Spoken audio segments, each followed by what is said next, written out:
That's it. People have become assets. Not budgeting. You're being programmed. Isn't that crazy? Think about that. Scientists have scanned people's brains That's while huge. shopping. When you see a $100 price tag, your brain's pain center, the insula, Streamlaments. lights up like you're experiencing Welcome to physical my pain. channel. But show that same brain Nightbit. $25 Welcome today, to my channel. the pain vanishes. BNPL I'll tell you, bro. I tell you, I fucking spend $25 on something that better be good. I spend $100 on something that better be good. Like, I still, like, in my mind, like, my dad's the same way, is that, like, I grow up, like, I base everything off of what my allowance was in high school. Like, every dollar amount is based off of that frame of reference. Companies literally hack your neurological Straight up. response to spending. This is called No, it's not. temporal discounting. Your brain It's not complicated, right? They give you a lower number. Like, you don't need to get into the fucking brain magic of this. Yeah, if you give people a lower number, they're gonna buy it more because they're gonna notice that you pay it off later on. You don't need those brain three magic for future that. payments like they're someone else's problem. For thousands of years, humans survived by prioritizing immediate needs over future ones. BNPL exploits this ancient wiring. The companies understand this psychology perfectly, reducing. I'm not sure if I agree with that. Evolutionary analysis. Because I think that you could clearly make arguments against that for, like, example, like storing things for winter, building houses ahead of time, etc. I don't necessarily know if you can go that deep into the evolutionary pipeline, but I don't think that you really need to, because you're still exploiting people's psychology, even if it's not based off of an evolutionary trait. Yeah, that's basically like people are just like it's FOMO. Making people think, oh, I need to buy this as soon as possible. These are the old ways. Our brains have changed. Our brains have changed. No. Payment friction and minimizing checkout anxiety. Nope. They're selling psychological permission to overspend. And every company wants in, right? Traditional finance lets you borrow to buy a car. BNPL's innovation will let you borrow to buy a burrito. Now it's time to put that to... If you're borrowing money to buy a burrito, you got people. This is the thing that a lot of conservatives don't understand. Why is it that everybody wants communism? Because they're buying burritos on a payment plan. 18. Okay? If you're buying a burrito on a payment plan, you're probably going to look at something like Karl Marx and say, yeah, it sounds like a great idea. Because anything's better than this shit. Anybody who's confused by why a lot of young people are turning towards socialism and communism is sheltered and delusional. You're subscriptionifying your entire life without realizing that jacket isn't just anymore. Finance becomes Netflix. Each payment plan adds another recurring charge to your mental load. Now here's where it gets dark. Consumer Financial Protection Bureau data shows 43% of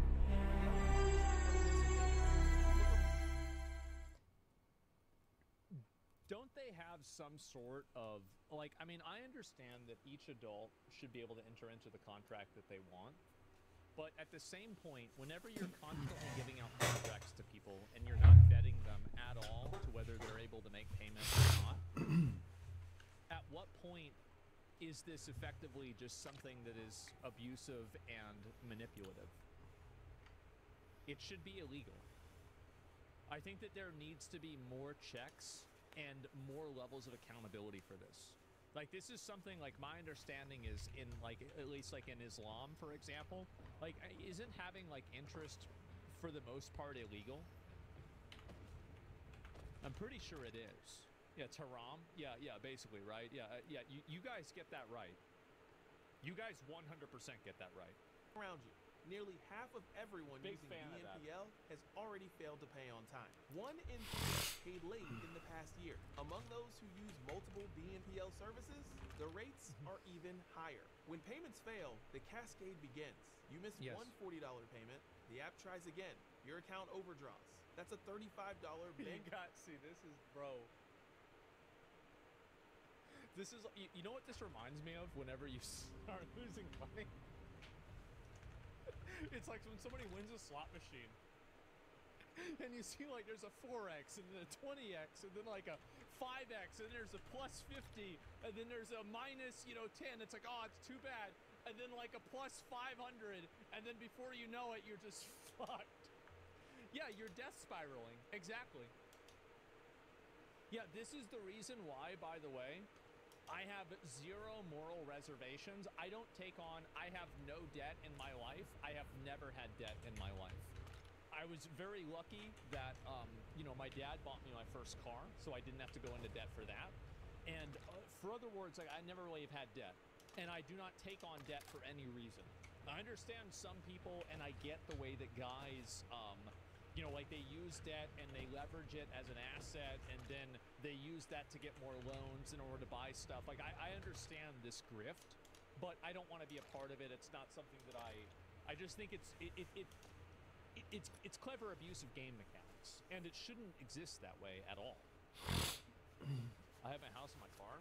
Yeah, that's it, right? I mean, in my opinion, I think if you're going into debt for, I don't know. I don't think I can even really say this, right? Because everybody's situation is different.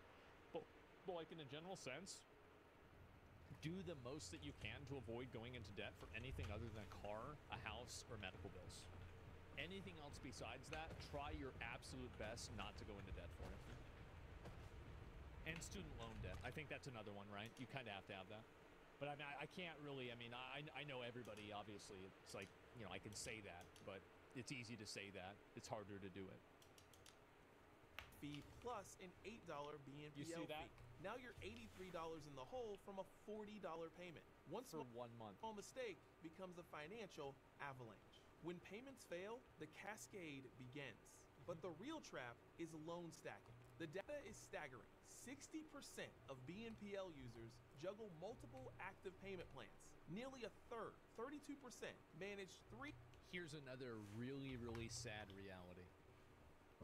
When Riot introduced the $500 Faker bundle, one of the Riot third-party point stores said that 1 in 3 or 1 in 4 people were buying the $500 video game skin bundle on credit and on a payment plan. Oh yeah. Oh yeah. And the guy that owned the website was like, stop doing this. Stop it. You don't have the money for this. But they can't stop. That's fine though. It's not. Or more simultaneously. I refuse to believe that people are that retarded. Okay, we'll go raid in Classic WoW. Come back to me in like 1 day.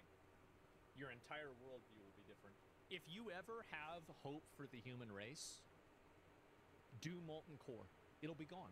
That's the real black pill right there. Molten Core. Dates, different amounts. It's a mental juggling act. It's designed to fail. The most alarming trend shows how far it got. BNPL for necessities. That's really 1 in bad. 6 users, 16%, now finance food delivery. Klarna's partner 16% of people are financing food delivery. This is like 2 different levels of abstraction beyond what was existing in like 2005. We used to not have food delivery, and we used to not have financing food delivery.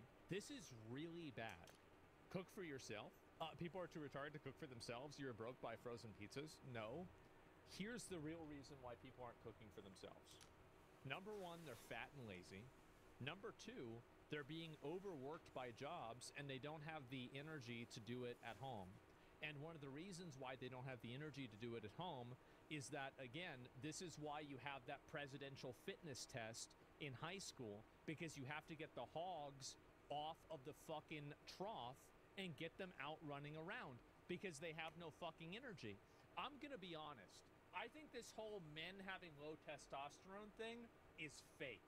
I think it's totally fake.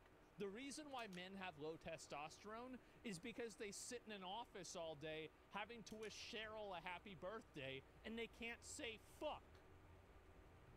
That's the reason why you've got low T. If you were living out in the middle of the fucking woods and you were hunting buffalo, your testosterone levels would not be a problem. That's the reason. You are living a... You're living a lie. Partnership with DoorDash means you can split a $15 burrito into 4 payments of 3. 75 cents for a $15 burrito? Oh God, no. Bro, this is so bad. $3.75. This is We're so microfinancing lunch. When society normalizes microfinancing. That's a word that shouldn't exist.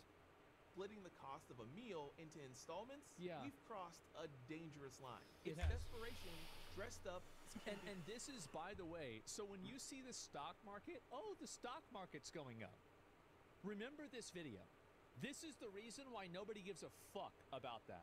This is the reason why you get Luigi's. It is. It is going to get so much worse. You guys haven't even seen it yet. It's going to be crazy. Convenience. This shift from discretionary to essential spending reveals BNPL's true nature. But who's paying for that? While you're feeling clever about splitting payments, retailers are bleeding money.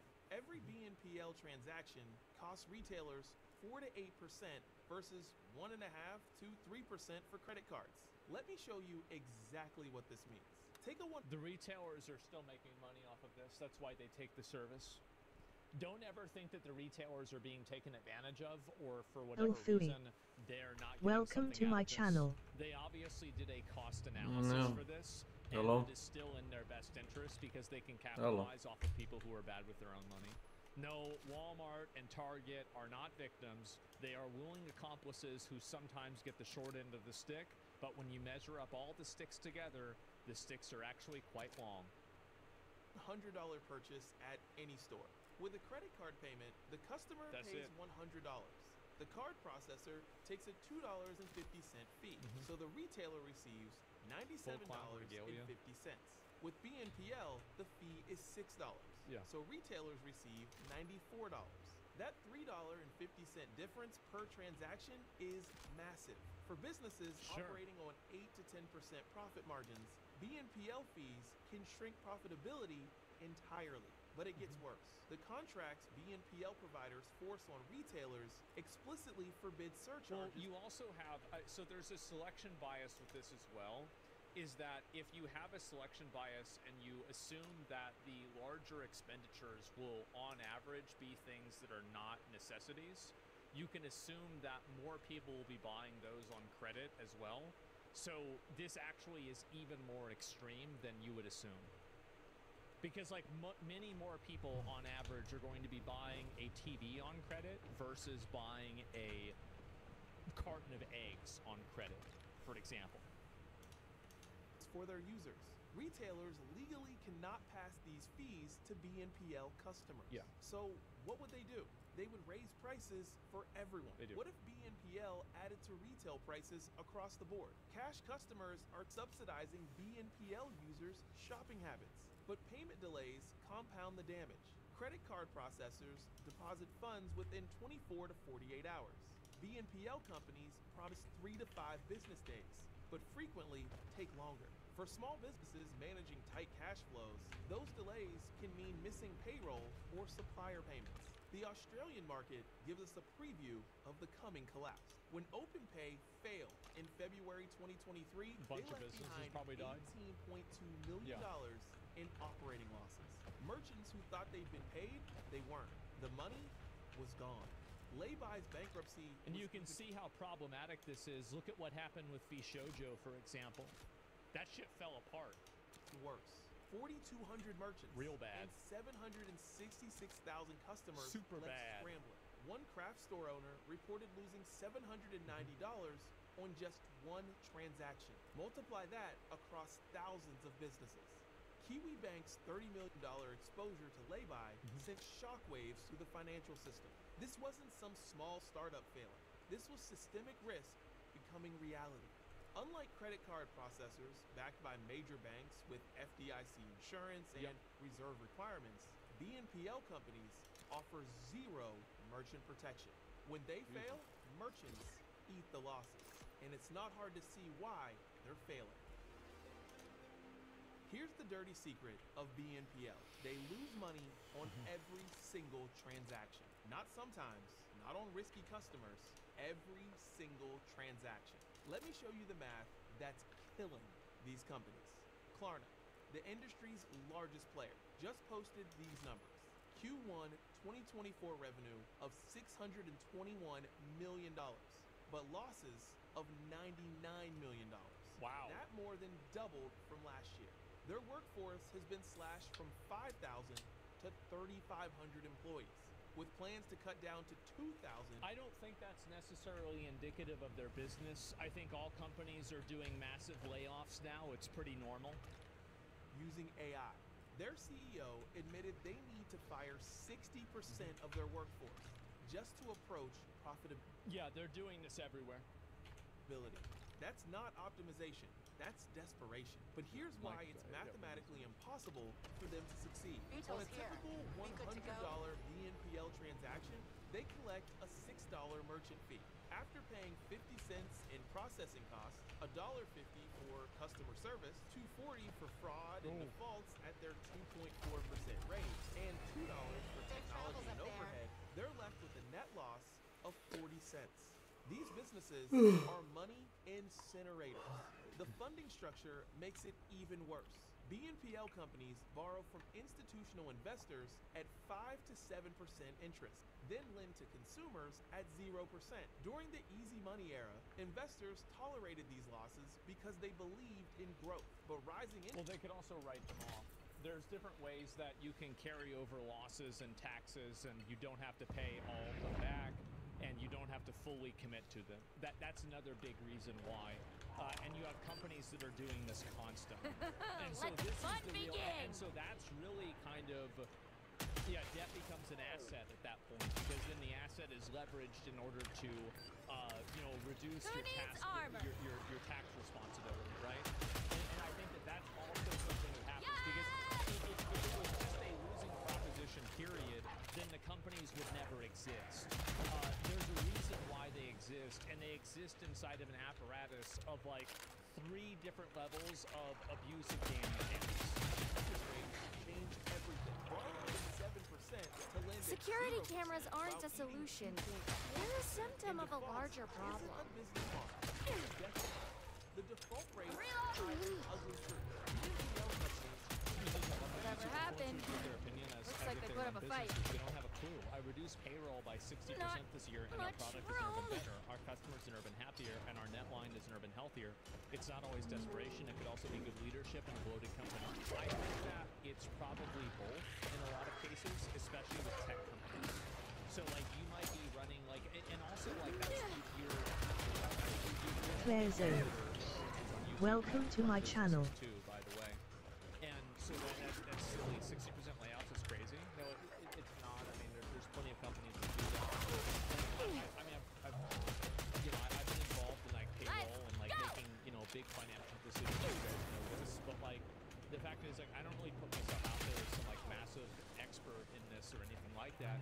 But I think that whenever you think about this logically, you can clearly see how it really so kind of depends on intrusive. the situation. I think that you have companies that, their business model, like esports is a great example of this. Like the esports business model was propped up by hopes, dreams, vibes, and feelings. And We really need to create more change. quiet spaces in our communities. Guess what? There's not as much money that's being invested. Weird how you into just get esports used to all right the now. blood And after a because while, of that, huh? you're having them take on a bunch of gambling sponsors. But what's happening instead of that too Don't wanna is slip that you in have that. companies that are also, like, why would you pay somebody to do a job that you could automate for free or for like 5% of the money?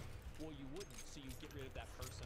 So you have basically, for tech companies, you have tech companies that exist inside of a bubble of venture capitalism that is increasingly growing smaller. And then you also have those companies that are being squeezed from technological advancement as well. And what you have is a bunch bunch of people that worked at tech companies that are now working at McDonald's. That's basically what's happening. And esports are just an example of it. I don't know if Klarna is an example of this either. I don't know how they leverage their debt in taxes. I don't know how they leverage it and sell it, because a lot of these other companies also sell their debt to third parties. Tout Here's 2-3% mud in your default eye. rates. But get Debt close. is a big business. These are measured on 6 to 8 week loans. If annualized, that would be catastrophic. Automatic payments mask true delinquency until users' bank accounts run dry. Users who can't pay get blocked from future purchases, creating hidden defaults. So much so. And that also creates, again, you can see why banks are okay with this, because hidden defaults also mean that the company is now able to charge you an overdraft fee. And so now that you're paying a $35 overdraft fee, okay, well, now you're fucked. Like, so now you're making $35 more. How do you know so much shit? I don't know a lot about this. Like, this is, again, I'm not an expert in this. And the truth is that even a accountant is not an expert in the entire apparatus that these companies exist in.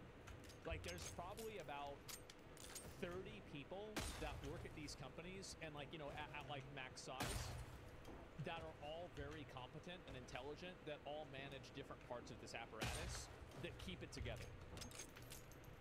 Like, there's no one part of this. This is a massive ship. That's why a tax lawyer is needed. Yeah, like even taxes, that's only one part of it. Because then you also have like sales, like you're selling the debt as well. And how do you leverage selling the debt? How do you leverage that into your taxes? There's a lot for this. Like top 3, yeah, this is just how it is. Started to be noticed. Without interest income to offset losses, BNPL companies have only one option: grow or die. But growth is expensive. Customer acquisition costs run $25 to $40 per user. Wow. With average transactions of $135, they need multiple purchases just to break even on acquiring you. The Well, I think that like there's also a degree, and like he probably knows this. There's a lot of things that operate under this paradigm. You know, you have the Pareto principle, which is like the default of this, which is 80% of your business comes from 20% of your customers. And this can be applied to almost everything. I think the 80-20 rule is true in 90% of human life. But I think that especially with finances, it becomes even more extreme, where you have a very small subset of people that you are extracting a tremendous amount of money from, whereas everybody else you're not really getting a lot out of. So, like, for example, gacha games. Gacha games are kept alive by, I would say, the top 5% of the whales. But the whales need all of that plankton that exists inside of the ecosystem in order to survive. Because you get rid of the plankton, and then the whales die.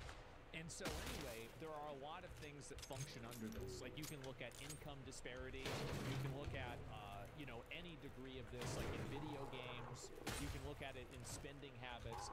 It's true across the board. Spiral has begun.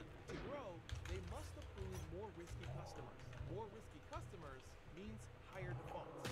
Higher defaults mean bigger losses. Bigger losses mean more desperate measures. We've seen this movie before. Subprime mortgages in 2008. Payday loans.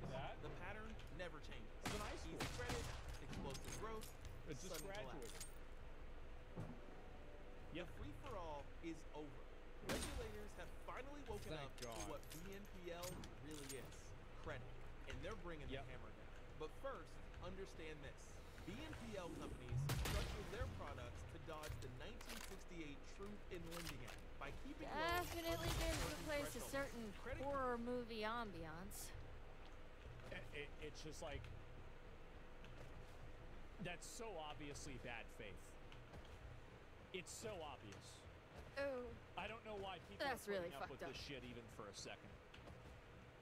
cards must disclose all costs up front. BNPL, The government subsidizes subprime Okay, loans in the name just of fairness. reloading. Markets don't just give away money to untrustworthy people.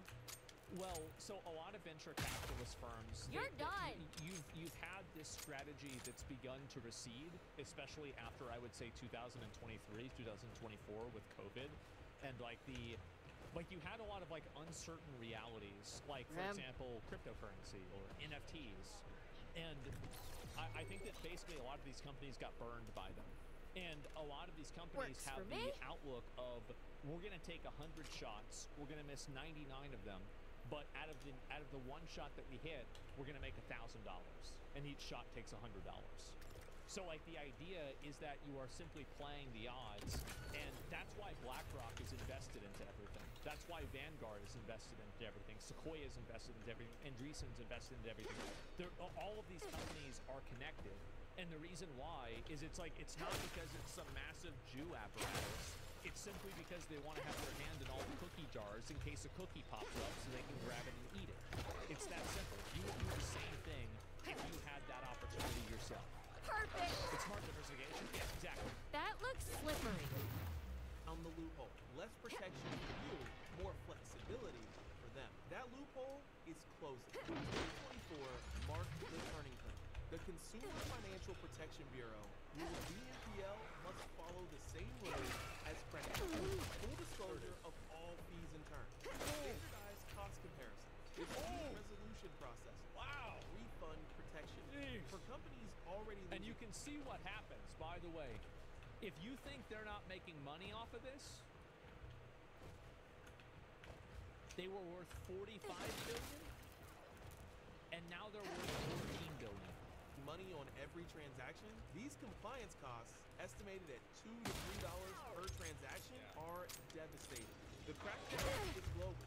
The UK now requires mandatory affordability checks before approval. That's exactly what I said they should do. And as usual, it's always your like we have freedom Oh of my speech and we god! have Lost my theirs. vision there for a second. But with you guys and your regulations, you guys do it better than we do. Y'all are way ahead of us. This won't happen in the US for way longer.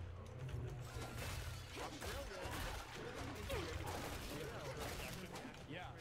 If only you had citizen protection. Credit directive now covers all BNPL services. The regulatory arbitrage that lets BNPL companies operate in the shadows, gone. Banks smell blood and water. Masterclass right here. Chase launched My Chase Plan, BNPL using existing credit lines. American Express created seamless rolled out FlexPay. And you can see, obviously, flex pay. Like, there's always these euphemisms that are used to convince stupid people that don't understand numbers to spend money and then effectively go into debt. Apple tried Apple Pay later, failed, then partnered with the firm. I've got the it. bank's advantage Somebody is says authoritarian lending regulations are bad. These economies are shrinking compared to ours. Mine. I think that you're making a really big mistake by measuring the success of an economy by the amount of wealth that the Things are top about to 1% get that is the crazy. beneficiary of that economy has managed to accrue. Because really, I think this is and I think this is a massive economic problem, and I think that it is a top-down problem that is being created, facilitated, a narrative that's being pushed by the media because the media, it's in their best interest to do this. Sure, it's activated. The fact is the stock market does not necessarily mean it going up or anything like that. The economy going up, the GDP does not mean that you're better off. Like, let me go back and show you this, right? Was your life better in 2016 or in 2023? Were things more affordable? Sorry to interrupt. More affordable in 2016 or in 2023? Everybody knows this to be true, that we're supposed to listen to this graph as if it's our God. If it's our God, then why does it keep lying to us? This is the problem. So these graphs are massively deceptive. After 2021, over 90% of the Don't capital even gains come that at me were with that accrued shit. were accrued by the top 1% of the population. So this entire recovery from the recession That's really fucked was up. absorbed almost entirely by the wealth. I just can't right now. Like, I think people don't even understand. People don't understand how bad it is. Because they look at these graphs. This is like, Don Lemon. Oh, like, look, the economy's doing better. And look at the graph. You look at the graph, it's going up. And then he's talking to some guys like, well, if it's going up, then why can't I have more credit? That's what's the definition of the graph?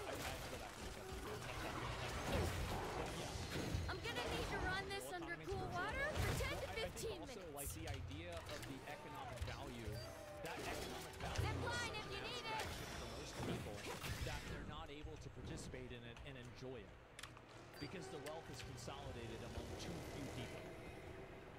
And that's why you see people getting upset nowadays. It makes sense.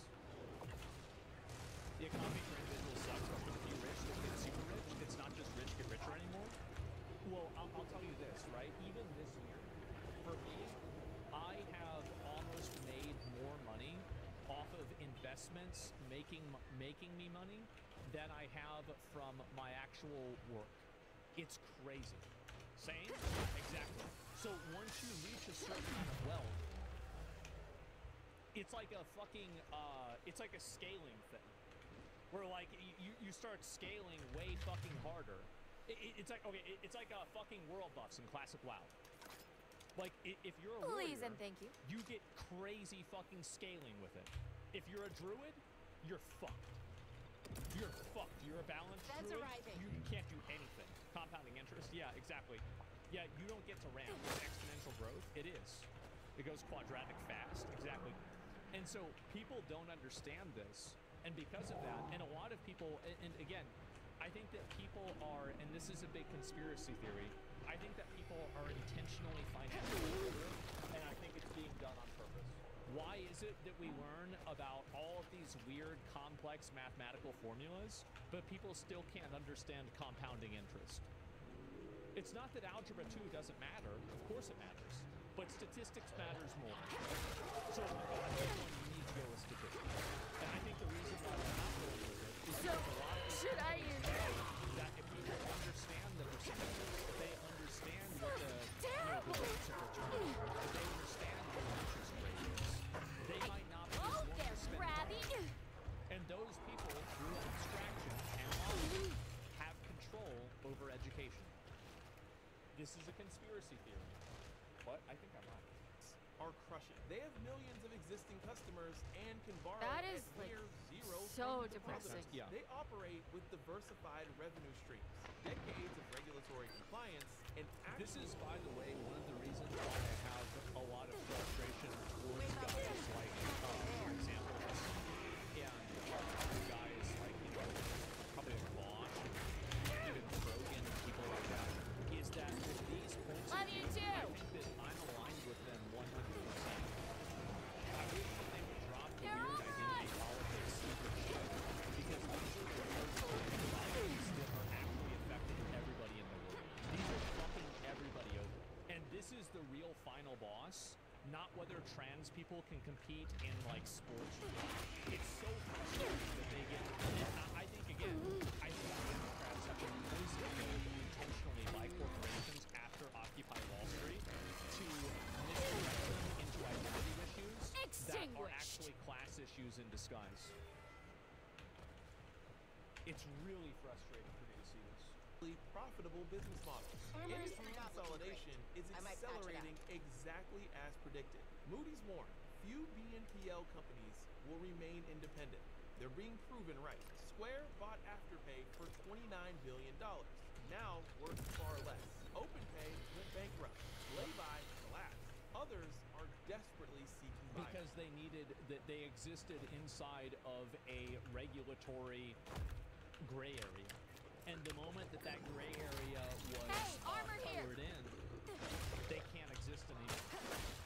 I think that in general, if a company it can exist only because of a regulatory gray area, that's probably a bullshit company. The survivors are abandoning the war model entirely. Klarna pushes 60 loans with Someone call the health inspector. exactly what they claimed to replace. But if consumer BNPL fails, what about B2B BNPL? Businesses are now using buy now, Workplaces pay here are later so nice. equipment. You think they have bidets in the bathrooms? Everybody does this. Everybody's always done this. How many of you guys that work in any sort of company, like you're buying things on credit? Everybody does this for different finances, for investment reasons. Yeah, I don't think this is a smoking gun. down. Even payroll. Yeah, The now volume exactly. is Yeah, staggering. this is. Expected to hit I don't think this is a big deal. $69 billion by 2029. But when a consumer misses a payment on sneakers, they lose shoes. When a business can't pay for inventory it already sold, entire supply chains collapse. Imagine a retailer using 3 to stock inventory. Selling, then the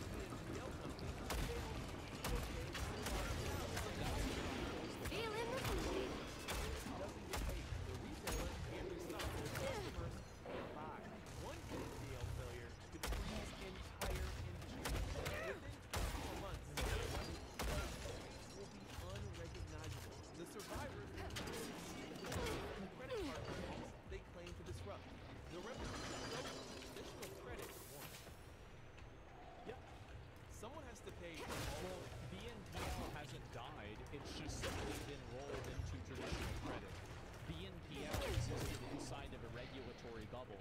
The bubble has now been popped, and instead of fixing the problem of people needing to buy burritos on credit, the companies that are making people have to buy burritos on credit are now giving the credit out for the burritos themselves.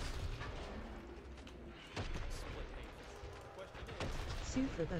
Got one. Welcome to my channel. here's what happens. Option 1, retailers receive a lot.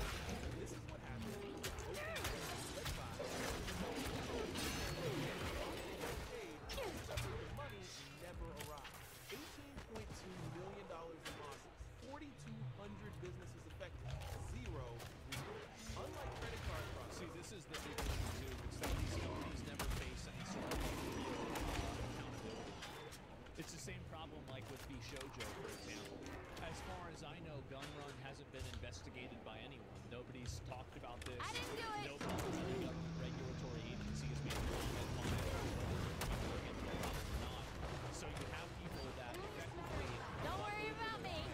I'm a veteran of the fire game. corporate veil.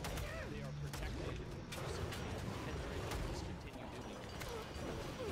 backed by banks with crazy. Offer no financial protection. When they fail, retailers simply don't get paid for products already delivered. Option 2, debt gets sold in collections. The BNPL company That's what I'm saying. including your payment obligations, gets sold to debt collectors for pennies on the dollar. You still owe the money, but now to aggressive collection agencies. This has already happened. Failed BNPL companies' loan portfolios are being sold at the highest rate. Option 2, Whenever you're selling debt, bro, you know you're cooked. I'm sorry, like that is a cooked fucking economy if you're selling debt. 3. Banks absorb and transform. Square bought Oh, fired up. they had what was always missing, interest rates. Your paying 4 becomes a Paying credit card 5. with extra steps. Paying Same 4.1. debt, new packaging, higher Yeah. costs. Option 4, emergency bailouts. When Kiwi Bank God. faced $30 million in exposure from laybys collapse, it revealed the systemic risk. Yeah. If enough retailers and banks are exposed, governments might intervene to prevent broader then Someone turned down the thermostat. the bill. This is another thing too, is that taxpayers are subsidizing these companies' bad So much. mistakes. Look! Sorry, that's actually not true. They're not mistakes. He's low. They're tactical decisions, and they know that they know we will subsidize them, so they keep doing it. That's what's happening. They're writing these losses off, and now the taxes that they would legally, ethically, and I think morally be obligated to pay, they are now off the hook up from. And you want to know why? Why does all this happen? Because guess who helps write the tax code? It's insane. Subsidizing, yes, we are subsidizing a systematically failing business model. Dollars cleaning up venture capital's mess. BNPL was never sustainable. It was a venture capital experiment in human psychology, subsidized by billions in investment money. For 5 years, investors paid for Well, your I don't know if I completely agree with like that analysis, because very clearly it still works. That's why you just said that they've been absorbed. The companies that are absorbing them would not absorb this business practice if it didn't generate a profit. split payments, hoping But I to agree find with this point. profitability that doesn't exist. Now the bill comes due, and everyone pays. Retailers through losses and fees, consumers through higher prices There and we collapsed go. services, taxpayers through potential bailouts, investors through worthless equity. The Oh, party's over. Traditional credit won. Or will this morph into a new kind of product we're not seeing coming? If you're interested in how tech is reshaping finance, maybe you've wondered what actually happens behind the scenes when you tap your card to buy your morning coffee. If so, have a look at this video. When you this is an insanely fucking good video. Like, this is great. This is really high quality. I don't know why I haven't watched one of his videos before. Black one. This is really, really good. Yeah, I totally agree with what he's saying. Absolutely. Yeah, give the guy a sub, give him a like. I think this is insane. Like, he only has 9,000 subs. He really put this together in a super good way. One of the best videos you've seen, period. Yeah, I think this is a really high quality video. This is great. And let's see here. And you're an idiot. Is this somebody who's mad? What is this here? Dumb take. Most hostile takers of Pharaoh and Company. Dumb take. You're just saying wrong. I listen. If you want to have an argument or something like that, if you want to put forward a different viewpoint, that's totally fine. But just spamming wrong doesn't really add anything to the conversation. So, like, I usually try to read dissenting points of view. But in a general sense, if you're just simply saying no, not true, you're wrong, you're dumb, you're just gonna get permit, right? That's just how it is. And so, yeah, how can someone say these companies are right? Well, here's the reason why you can say that they're right. It's because individual consumers and adults should be able to enter into contracts that they opt into. But I think that the problem there is that it's just simply not on even ground. That's the reason why. And so you can take a libertarian perspective and say that because these people are doing something, yeah, give them a sub. This is great.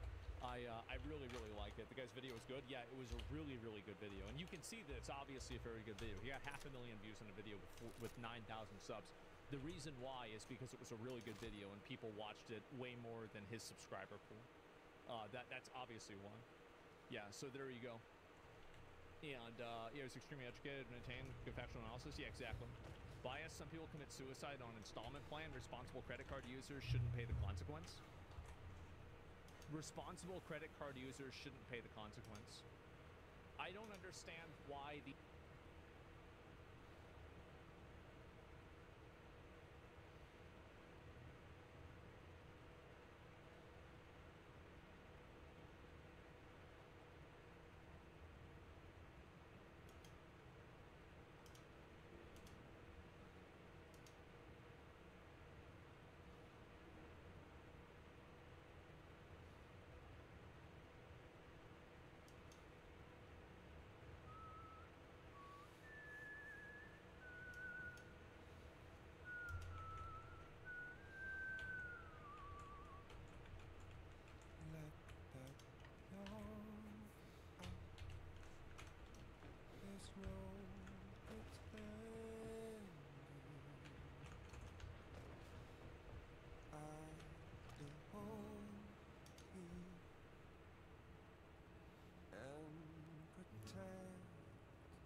So let love warm you, sail the morning.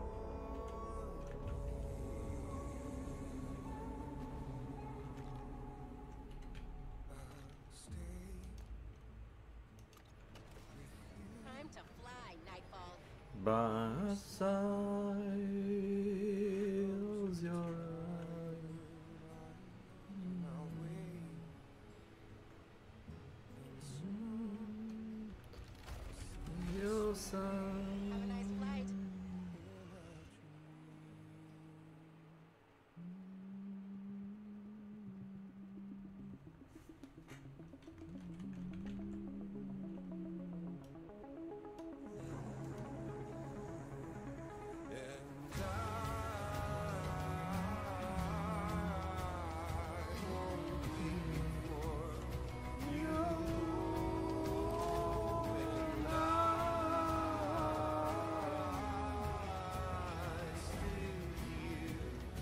Great to see we all made it in one piece.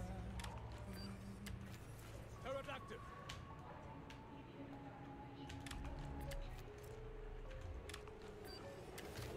Hardware here for everyone.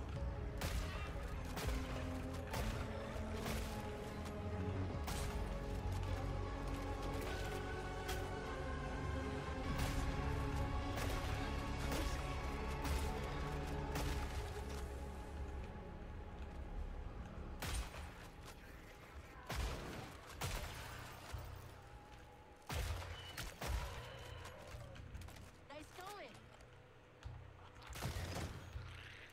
Time time to get serious. Human cooking. Never a good time. No recording without express permission. That must be rolling.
Okay, time out. Rest.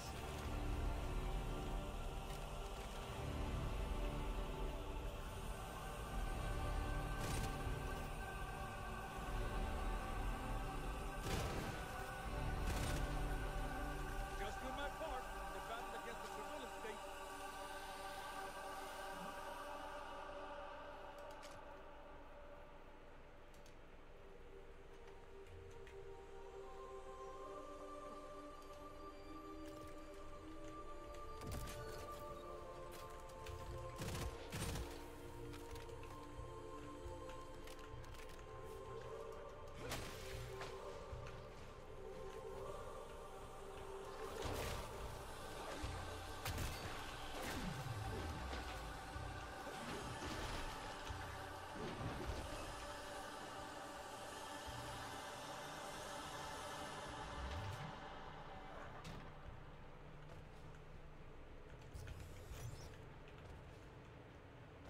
Rodney, See the sunset, no recording.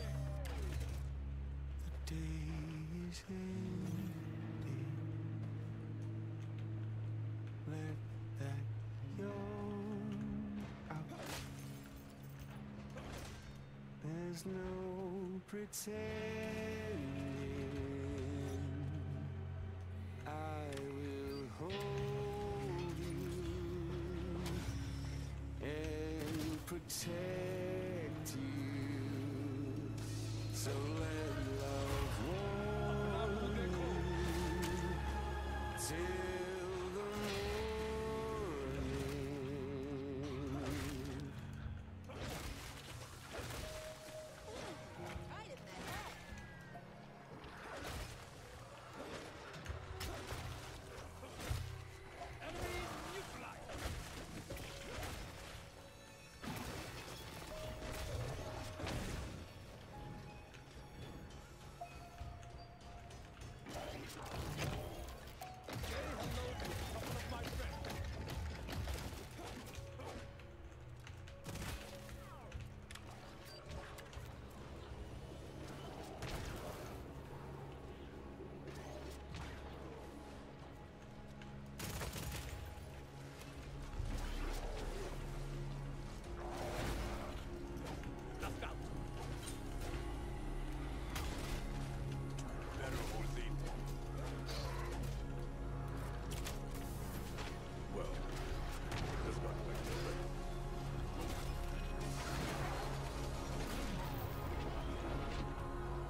This is concerning.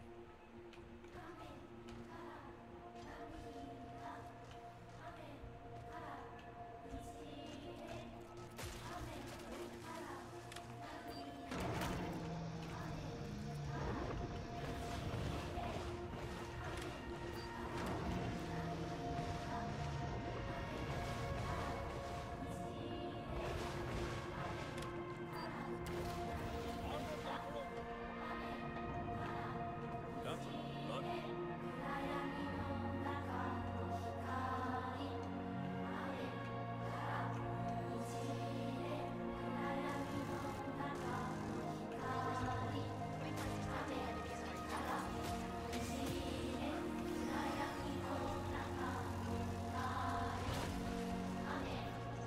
God, they do that.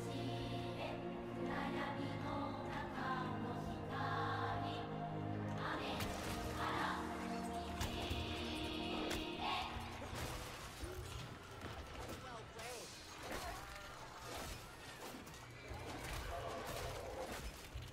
Shoddy design.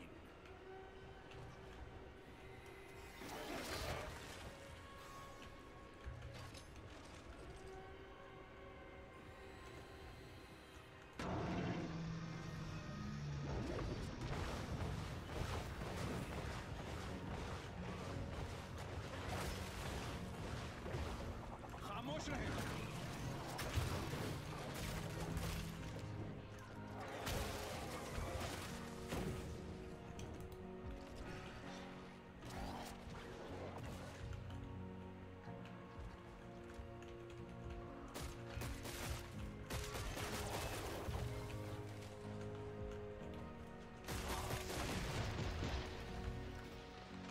That sort of volatility is generally a design.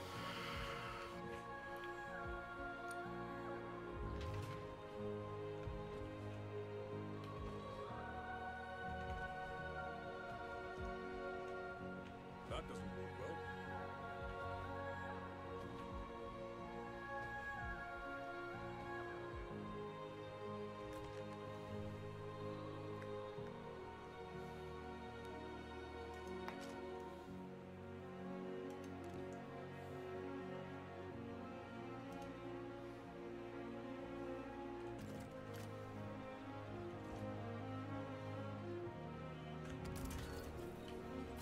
Let the games begin.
another successful transaction.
Tini, tini, tini, madre, cada me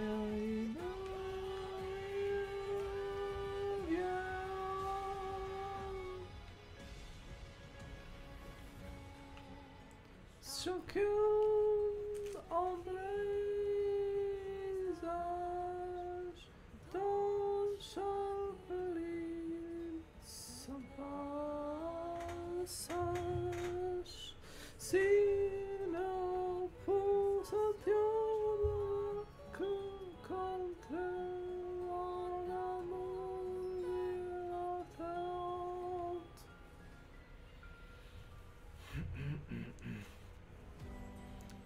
Chaque glance s'endoucit dans chaque relation.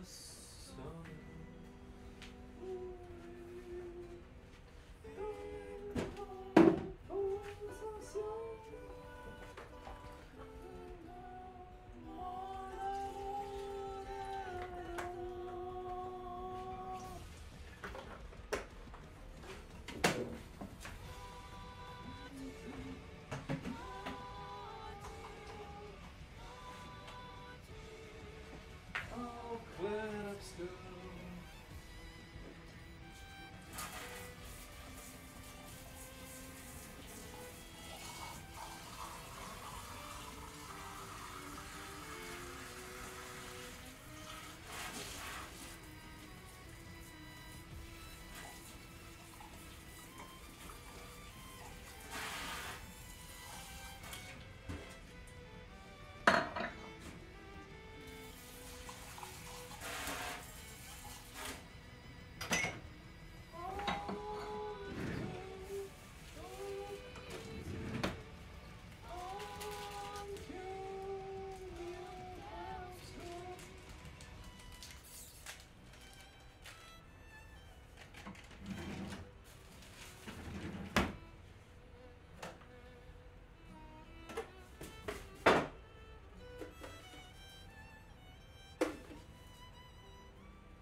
Lâche pas sans quitter ses doigts.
Well, once again with the coffee.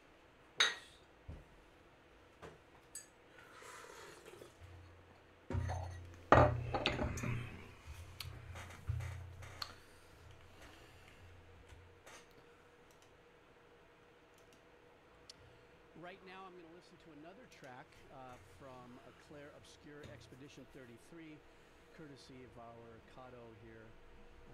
Makuzia is making this request here, and I'm sorry for my friends that speak French. I don't mean to offend, but I can't speak it, so I'll do the best I can. This particular track is called Une Vie à Timir. So let's just listen to the music and I'll just shut up. How about that? Let's see what we got going on here. All right.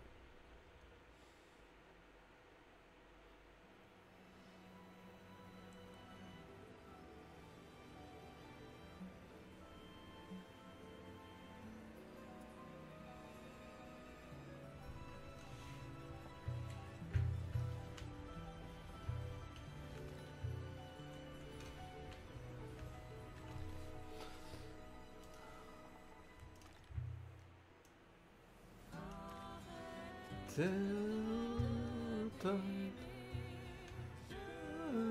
t'aimerai toujours, la seule personne que c'est toi.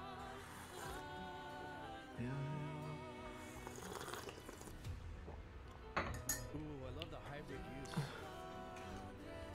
T'aimerai toujours,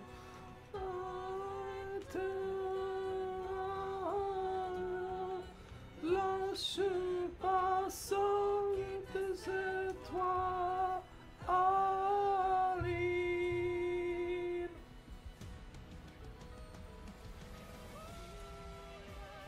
Moi seul.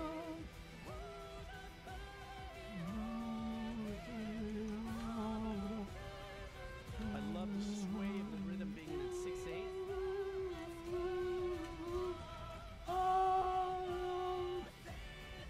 Ooh, nice switch up in the vocal engineering right there.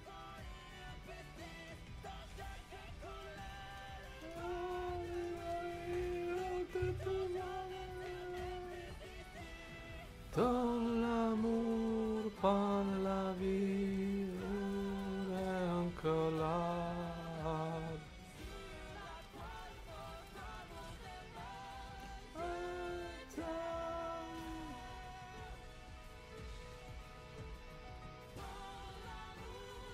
This must be a pretty intense part of the game. Kind of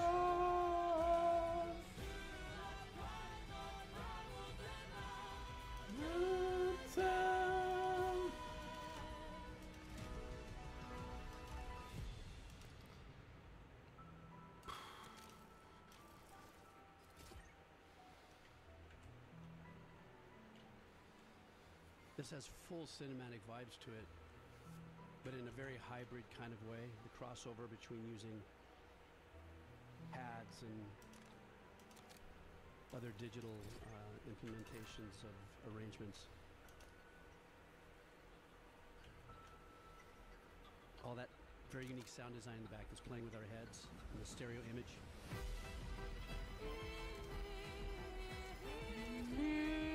Wow, digging that oversaturation there.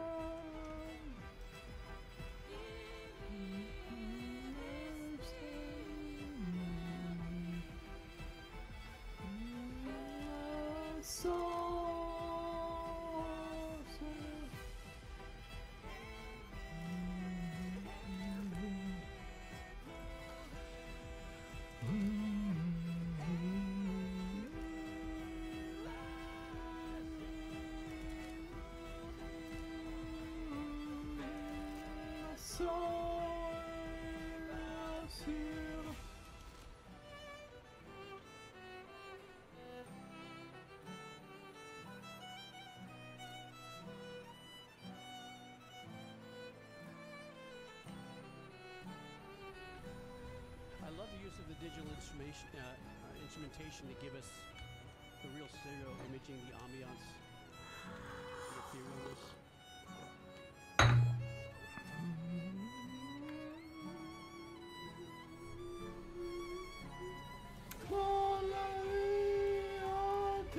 That's a unique infusion with that distortion there. This has got to be an intense part of the game.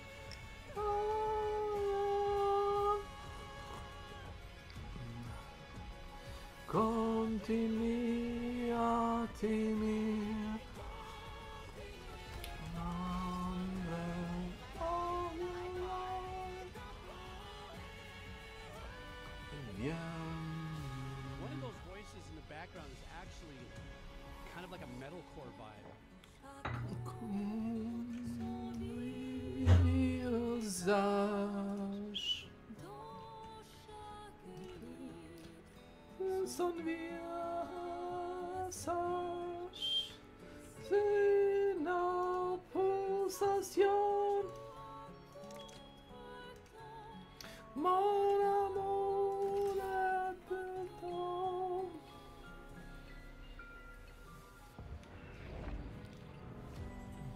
God, I wish I was tagging along. Carmichael Radar NXT had a genuine piece of military history. Makuzi, is this a single piece? Like maybe an end credits or something?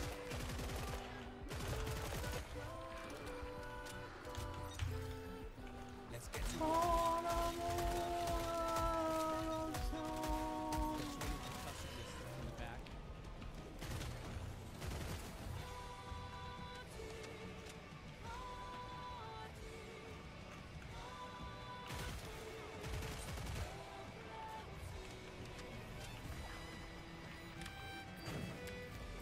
say higher to this guitarist. Backstage. I can't tell if that's dirt in the back from Welcome to the a party. guitar or an overdriven instrument. I hope that's not my one. I'm not bleeding. Mind the gap.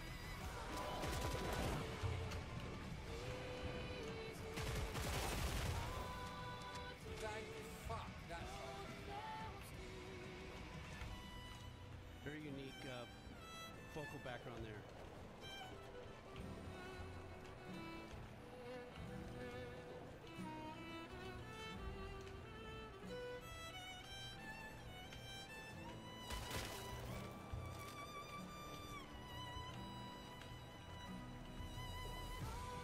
The expressiveness and the dynamics of the violin is just insane.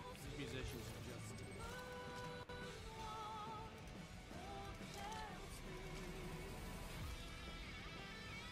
okay, so there was dirt back there. I knew I heard it. I just couldn't pin it in the mix.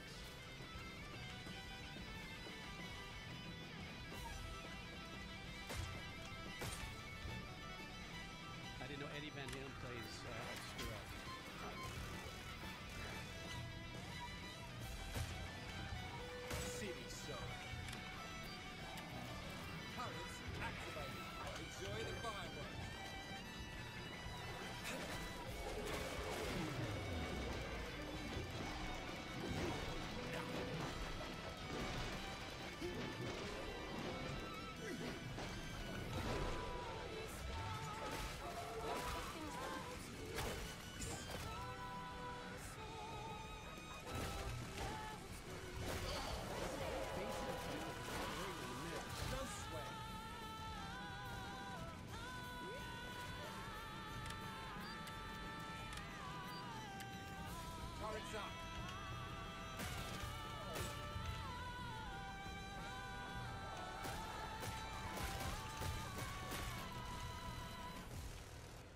like Claire Obscure Core. That one little section there.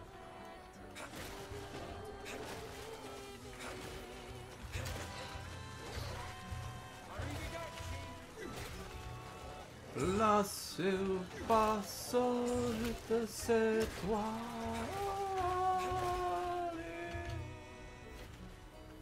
Great work, but let's not break out the champagne present yet.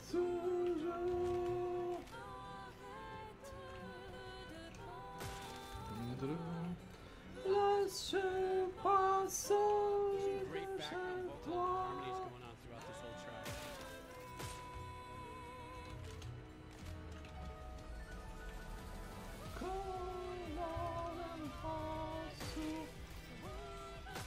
Jumping back into that 6/8. Christ, this place is quite like a horror museum.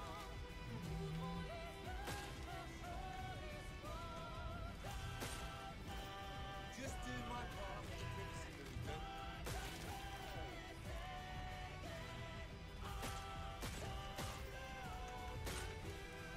Good riddance.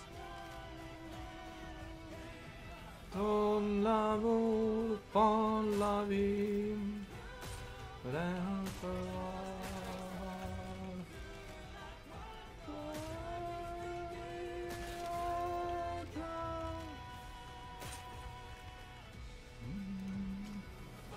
L'amour prend la vie.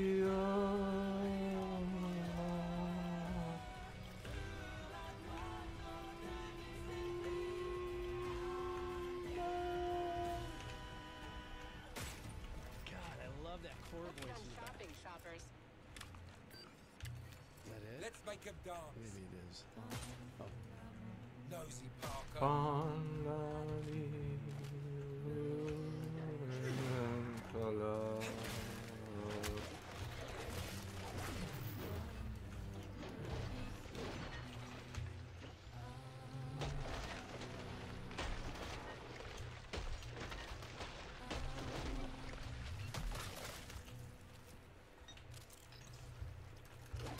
Okay, I wanted to make sure I was over. All right, now, I mean, two things. Number one, this was a really, unique experience compared to the first experience, Bakuzia, where we listened to the more of the Baroque style of composition, the musicians that were there, classical formation, and also the singers were kind of in a chamber choir singer formation and arrangement of that first listen. This one, of course, remember, I haven't played the game, so I'm listening to it out of context in that sense, but I'm listening to it as a body of work. So my ears are going to listen to it differently than perhaps people who are playing the game may have gotten this place in it. So maybe at this point, there's a lot of action that's going on, battles or something that has sound design in the background or other things. But it definitely had kind of like, I want to call it Claire Obscure Core. Vocals, very unique percussion twists that saturated and blew out the drums. There's a very unique hybrid of a little bit more of an abstract use of the digital instrumentation, infused with still keeping the context of live instrument work, albeit not in its full form when I first listened to the Baroque style compositions that I heard earlier. I really enjoyed the fact that they have just woven in so many different little textures in this track. Notably, more so for me, is that there were still little nuances of the melody on this track that it wasn't quite really teeth or anything. That 3/4 or that 6/8 tempo that swings every now and I think it was a little more obvious in the very first listen that we did last week. That in my mind, that as soon as it goes da da da da da da, maybe in my head it's playing over again a little too, but I couldn't identify it. But that growled core vocals in such a unique way, buried in the back, just like the guitar when I was going, is there dirt back there? Is there a guitar back there? What's going on? Just I can needs hear it, but I reload can't here. hear it. And then of course they licked that sound, sent it in the mail once they put on the guitar solo. One of the unique things too is the mix on it. This had to have been a bit of a beast to mix. But once again, remember, I'm only listening to this without gameplay. So I'm listening to this as just a piece of work. So I don't know where and how this sits during gameplay. And for those of you that did get to this place without doing any spoilers, am I right by thinking that this was an aggressive part of the game? You know, something of that nature. Nonetheless, you know, it looks like this game is just making a huge impact, and it maybe in the same kind of way as like a lot of other things in the music industry are happening. All of a sudden a band shows up or an artist shows up and makes this huge bit of noise, if you would, because of the new way it's produced or something. You know, I think it's exciting. And I also heard somewhere in the chat that on the last listen that the vocals, or at least the choir vocals in that chamber choir section of the orchestral version of what we were listening to last week are all the devs. I guess that means an extremely creative group of individuals.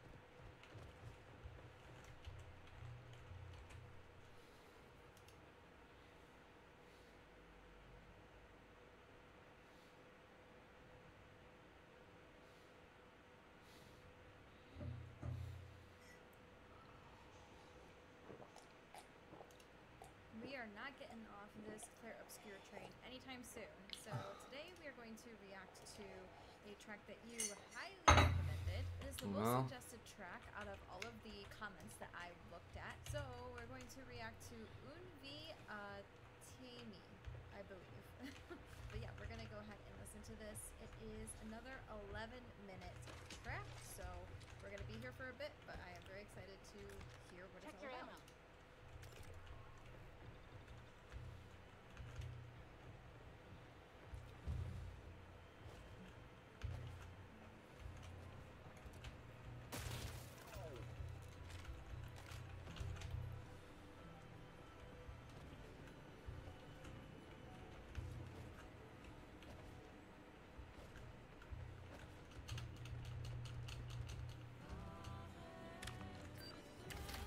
Let's get suited and booted.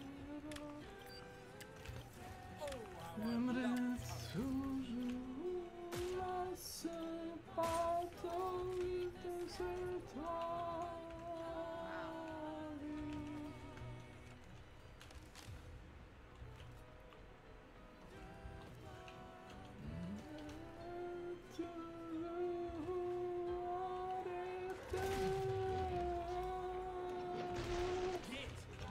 Se passe de cette toi. Amen.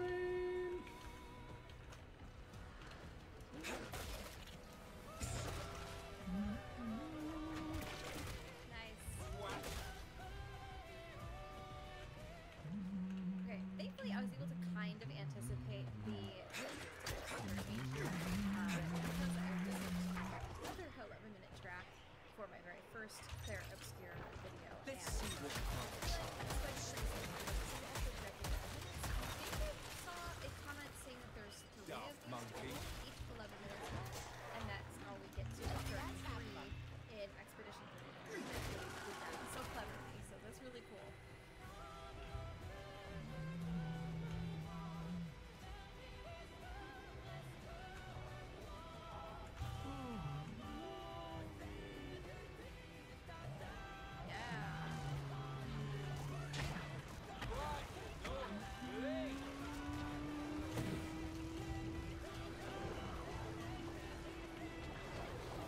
L'amour par la vie.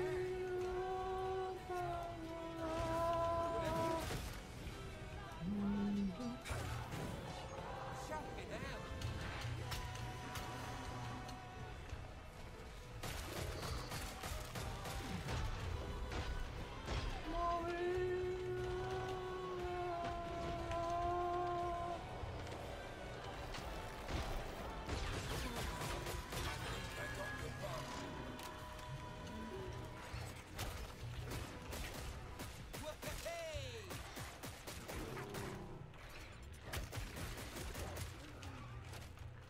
Piano was so crazy. Nothing personal. It's nothing really personal. Right now. I love the ambience.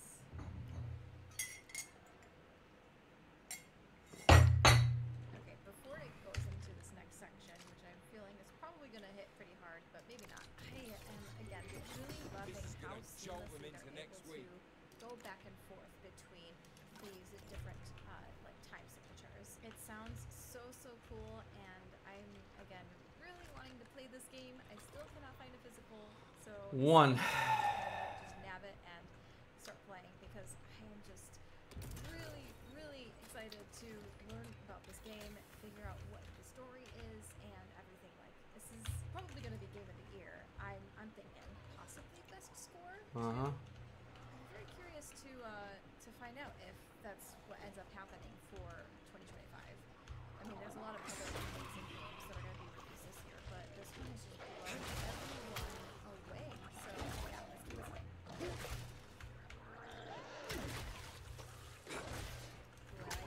Panning?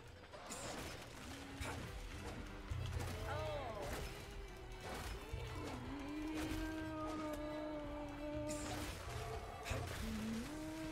Nice work, team. 25% down. Auf Wiedersehen. Let's go, little friend.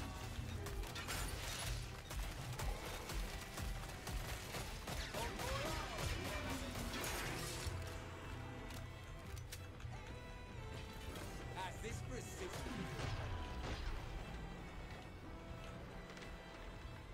Yeah, bro, I've got to reload.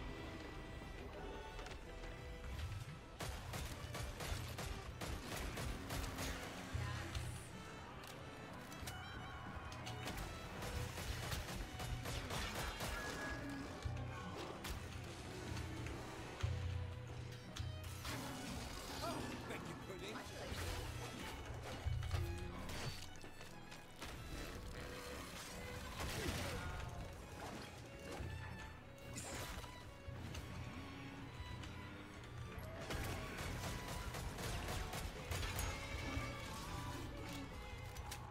Okay.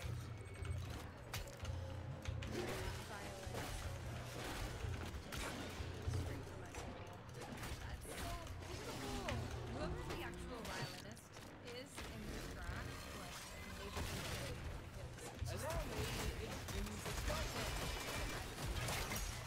how emotive it is. I love it behind the violinist when they're playing something like this. I mean, you've got the tormenti kind of going crazy, and the little like embellishments. This song's for a girl. Right? So good. I love it.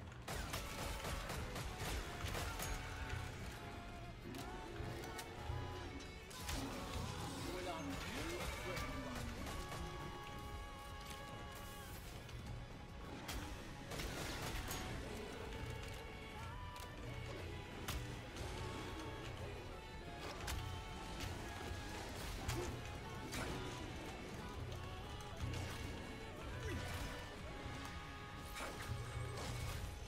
Glad to be well rid of him. Chacun sache dans chaque son visage, c'est la pulsation de mon amour.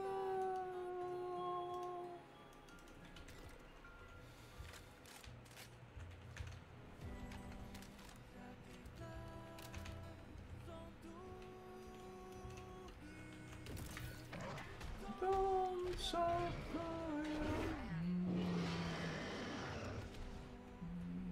Again, so gorgeous.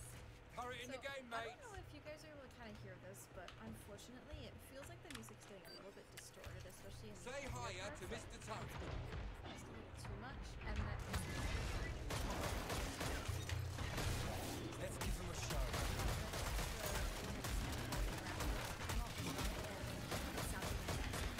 hopefully I'll find a high quality audio file for this track that I can use Gotta instead, swap out but this empty clip. I'm a little worried that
Singer and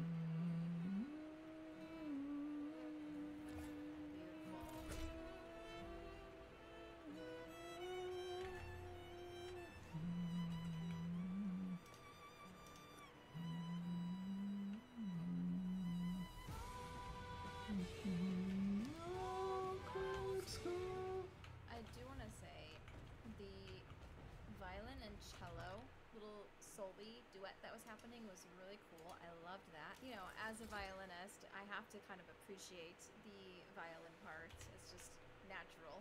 So I am absolutely loving this, just like I loved the other 11-minute track that we reacted to. We got a couple more minutes left, so let's keep listening.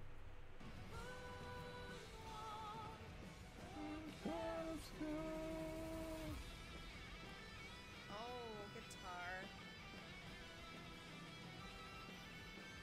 And violin.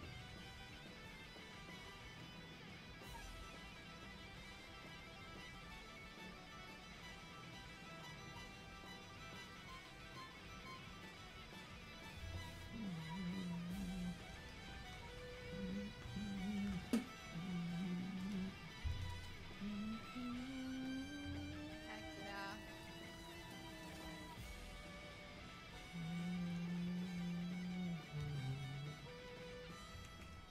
The panning in this is genius. Let me just say, I have the violin in the left ear and the guitar in the right ear, and so it allows you to kind of focus on each one individually, but also hear it very well as, you know, a collective together. And yeah, I don't know, maybe this is kind of like the violin represents the character and the guitar represents the enemy or something like that. There could be some duality happening here, like they're having a conversation or something, sounding so good.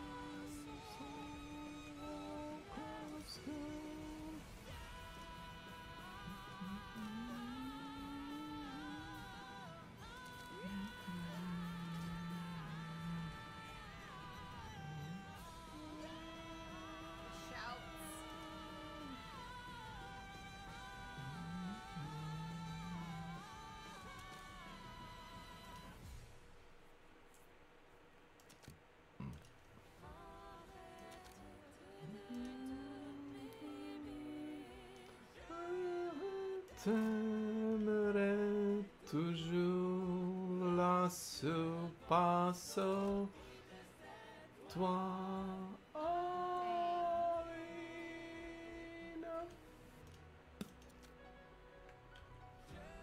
Piano again. Toujours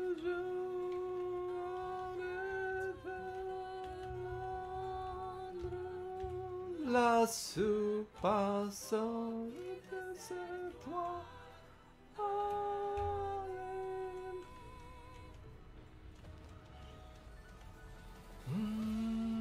Viens me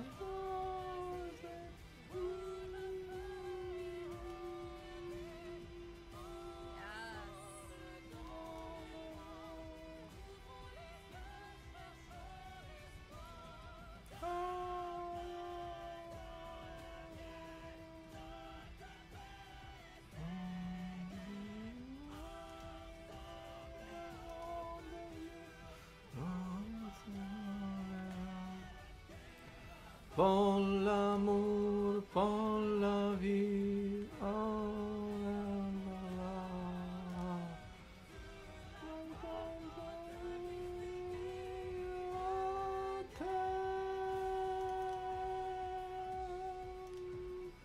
pour l'amour, pour la vie. I wish I had like more to say of this. It's just sounding so good. I do want to mention though, a little bit earlier in the track, I was hearing 4 voices, I believe, 2 male voices, and then it would kind of go and echo to 2 female voices. And I'm not sure if there's like, I'm assuming there's parties in this game, like 4-member parties possibly. I don't really know the main characters, so I'm gonna guess that you have female and 2 At male least, yeah. characters in your party, and that might make sense as to why this music has 2 male voices and then the 2 female voices. It does kind of go between like 1 male, 1 female, and 2 male. You know, there's a lot of variability there, but I do hear pretty regularly 4 voices total, which is different from the other track that we listened to where I believe there was just 1 male, 1 female. So I'm not sure what changed here, but I am liking the addition of these 2 voices because it's really making this sound more fleshed out and just fuller in general, and kind of adds a little bit more complexity to it as well.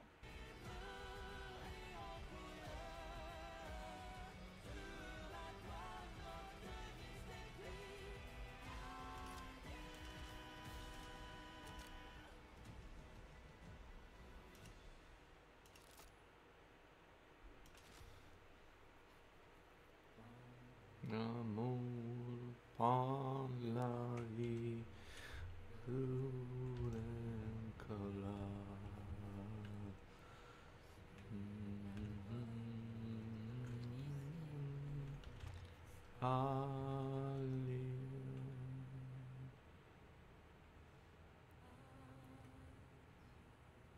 Goodbye.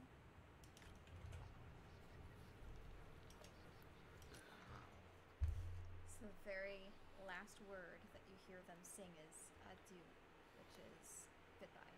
Interesting. This is making me very curious to hear the other track that's 11 minutes long. I'm not sure the name of that one. I'll be able to find it. I'm assuming it's going to be Unvi something.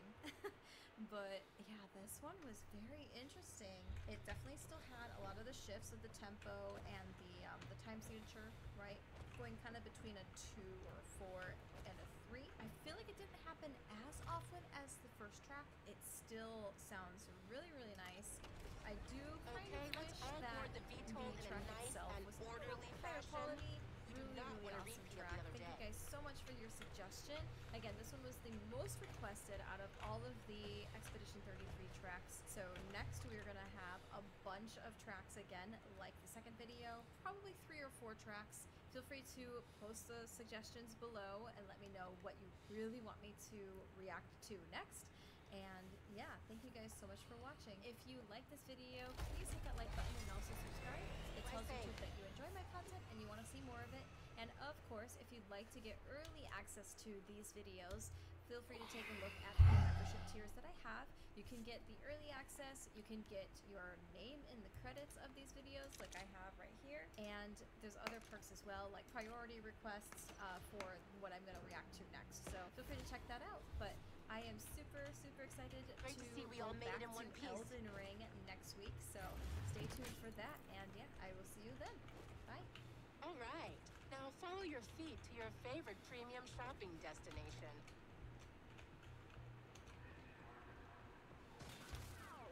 Why is the map so dark?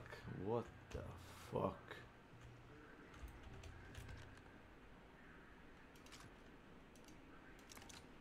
Now, if I'm not satisfied, who do I see for a refund? Where are the disposable safety scalpels?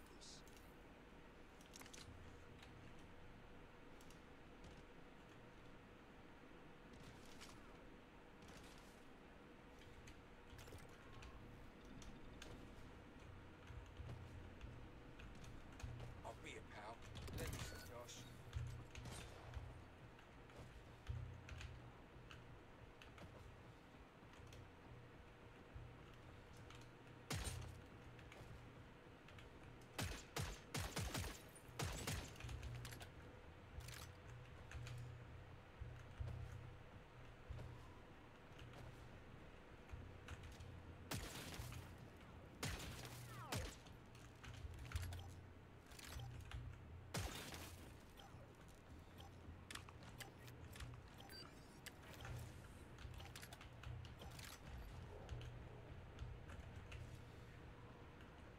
That's it.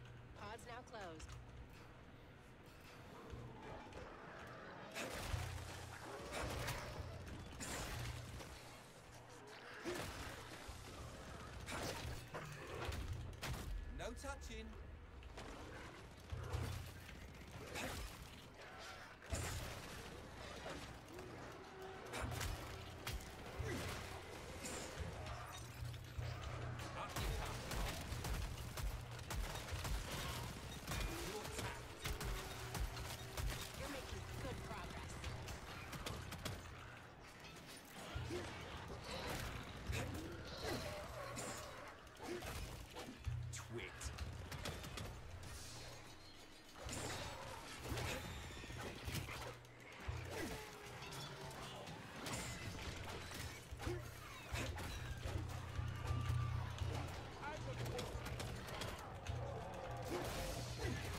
He's sweating my bollocks off.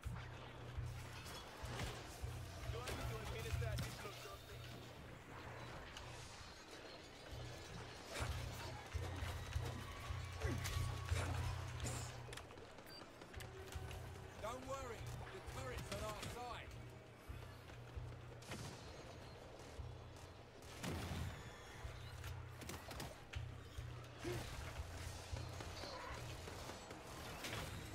Hey, I'm dead as a post.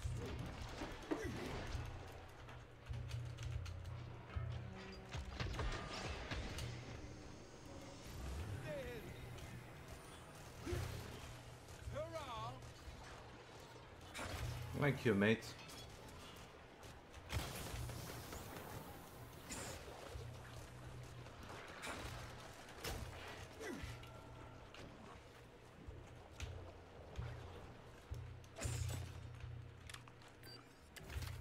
Armor here, fresh from the locker.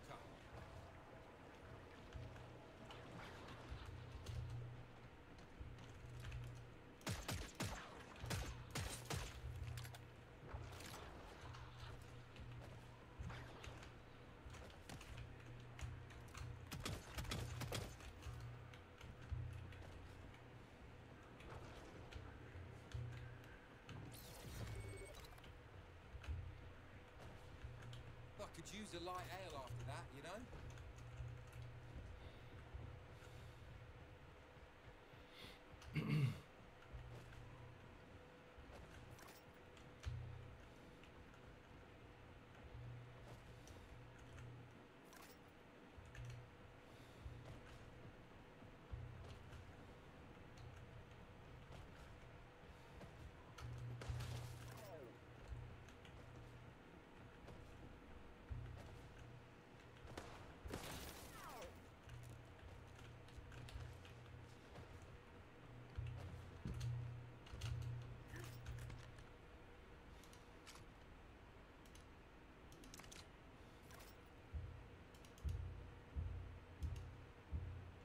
¿Qué haría yo sin ti?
me the lot.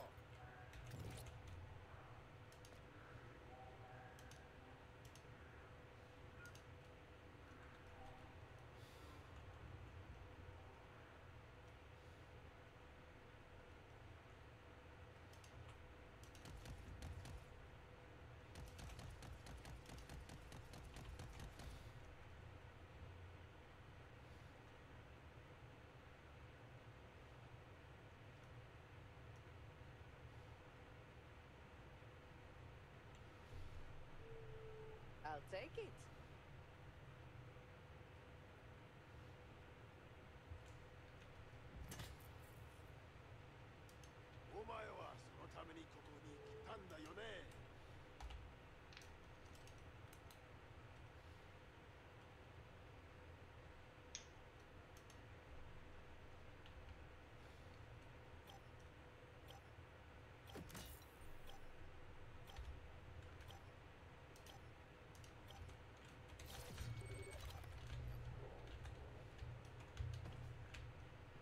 This way, follow the ping.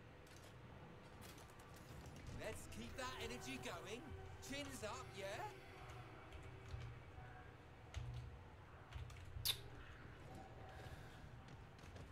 Found a spot right here. Marked it. This way, follow the ping. Pinged it for ya.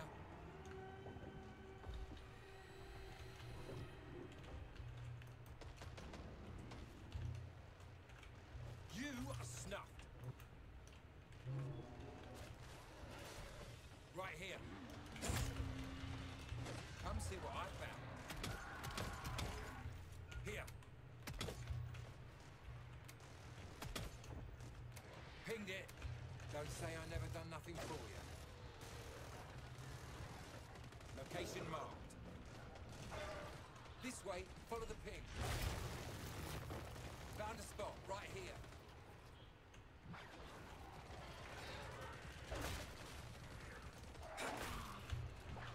Marked it. This way, follow the ping. Pinged it for you.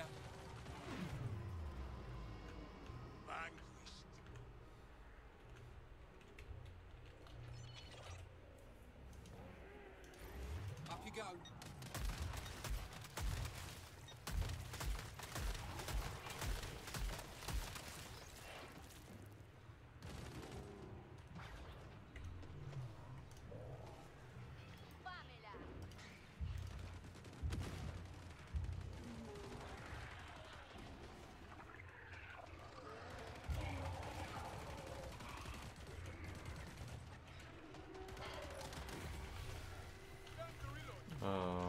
Yeah, it works.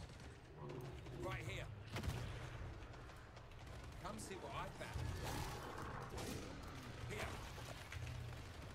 Pinged it. Don't say I never done nothing for you. Location marked. This way, follow the ping.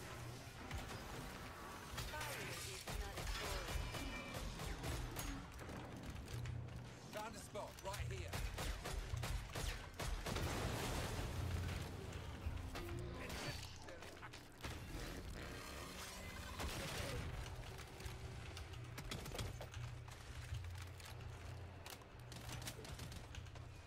Marked it. This way, follow the ping. Pinged it for ya.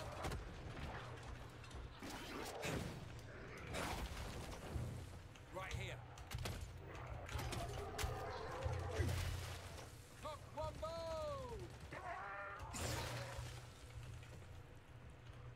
Come see what I found.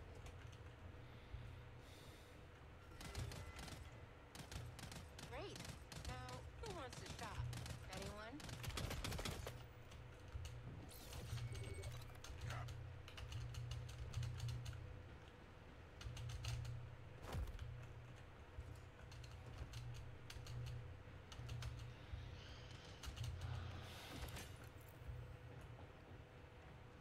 I'm gonna assume that controls are scuffed in this game.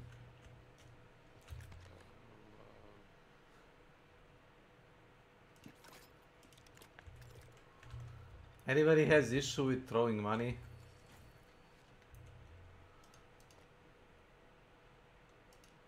Controls, keyboard, nothing. Control. Dash.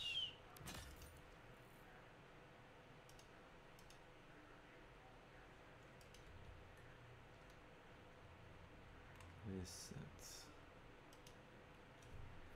Interact.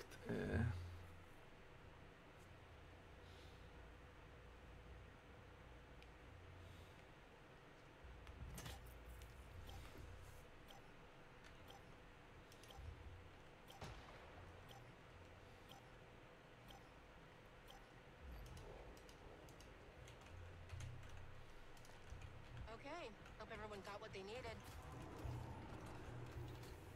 Here. Pinged it. Don't say I never done nothing for you. Location marked. This way, follow the ping. Just feeling a little... Found a spot, right here.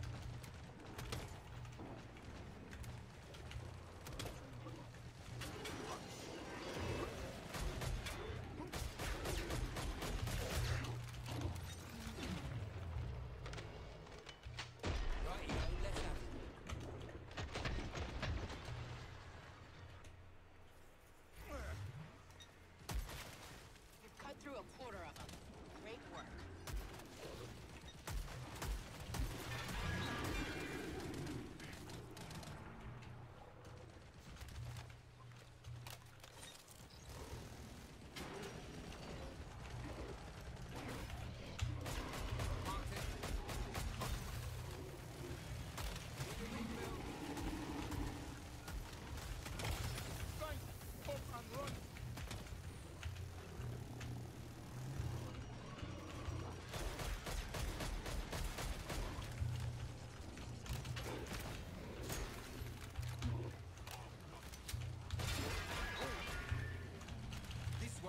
Follow the ping.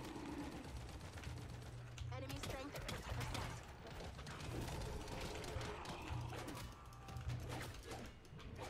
Pinged it for you. Right here.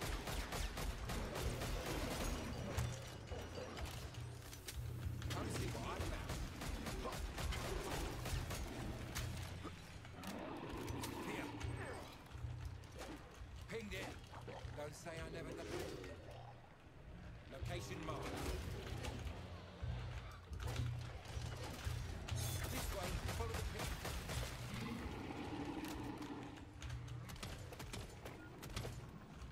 Found a spot right here. Marked it.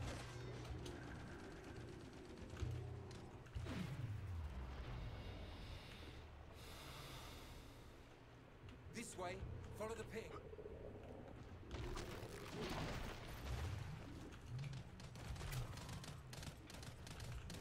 Pinged it for you. Right here. It brings it.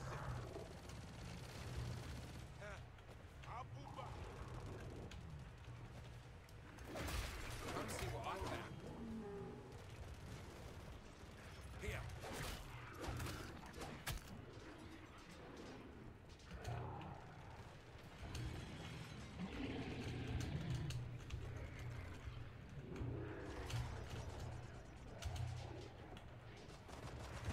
Ping it. Don't say I never done nothing for you. All out of shots. Location marked. This way, follow the ping. Found a spot right here. Marked it. This way, follow the ping. Pinged it for you.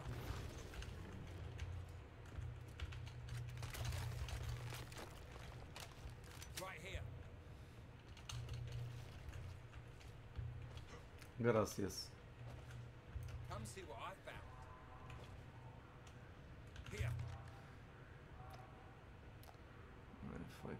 only throw the money.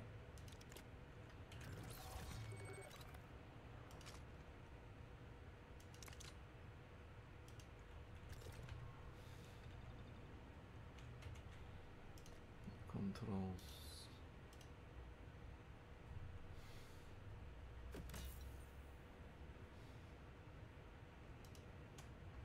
I'm proper kitted out now.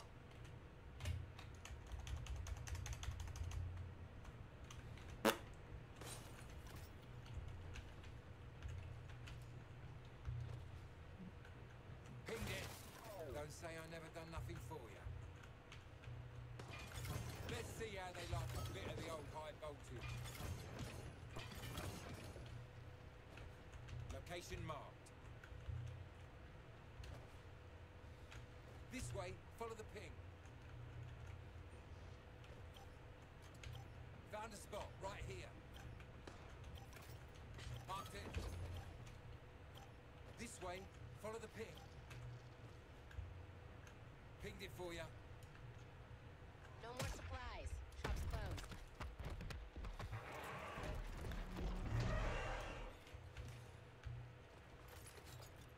Right here. Come see what I found. Here.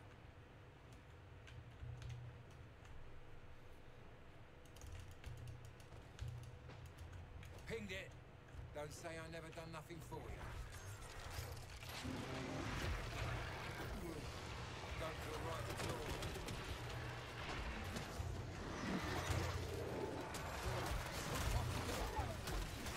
Location marked.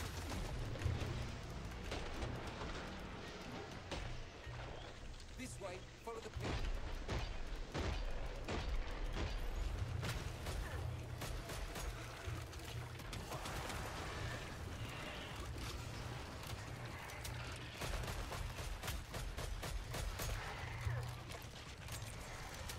Found a spot right here. Marked it.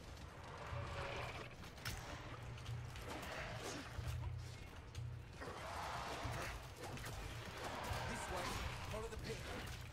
Pinged it for you. Right here. Come see what I found. Here.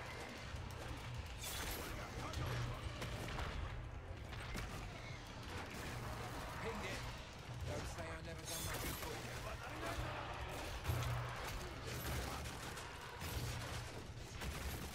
Location marked. This way, follow the ping.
But every once in a while, the world is graced with a generational video game that not only pushes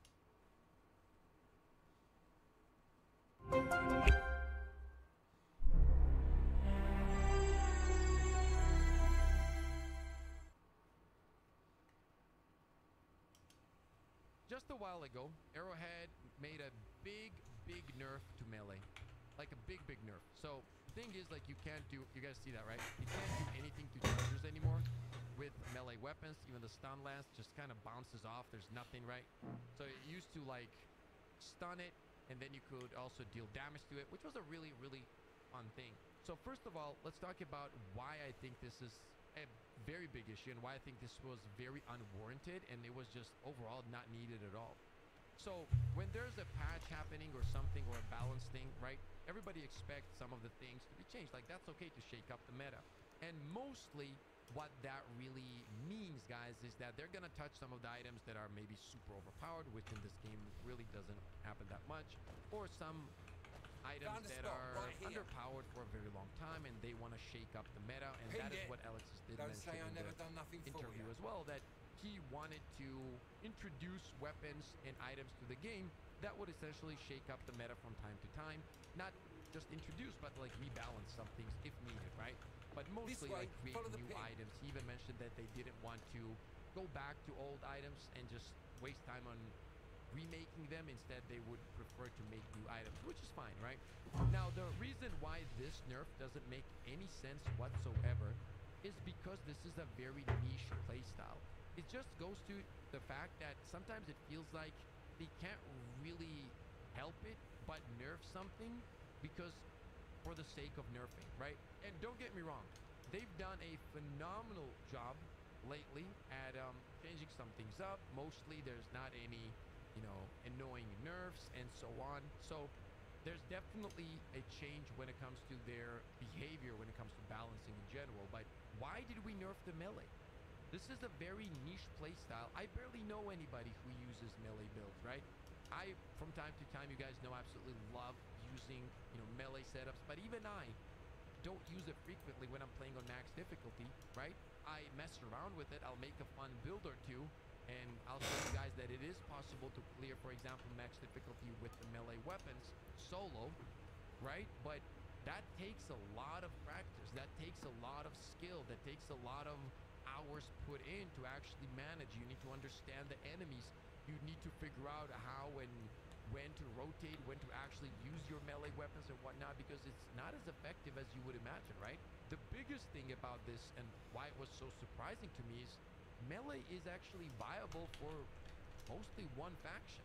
You're not going to pick up a melee weapon and you're not going to be fighting bots, okay? That's simply not going to happen. I mean, you can try it, but you are going to be absolutely deleted, to be honest, and that's going to be it, right? So why is it that we're nerfing items that are extremely niche and that do not hurt the game?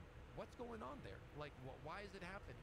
Nobody requested. Do you know anyone that said, let's nerf a melee weapon?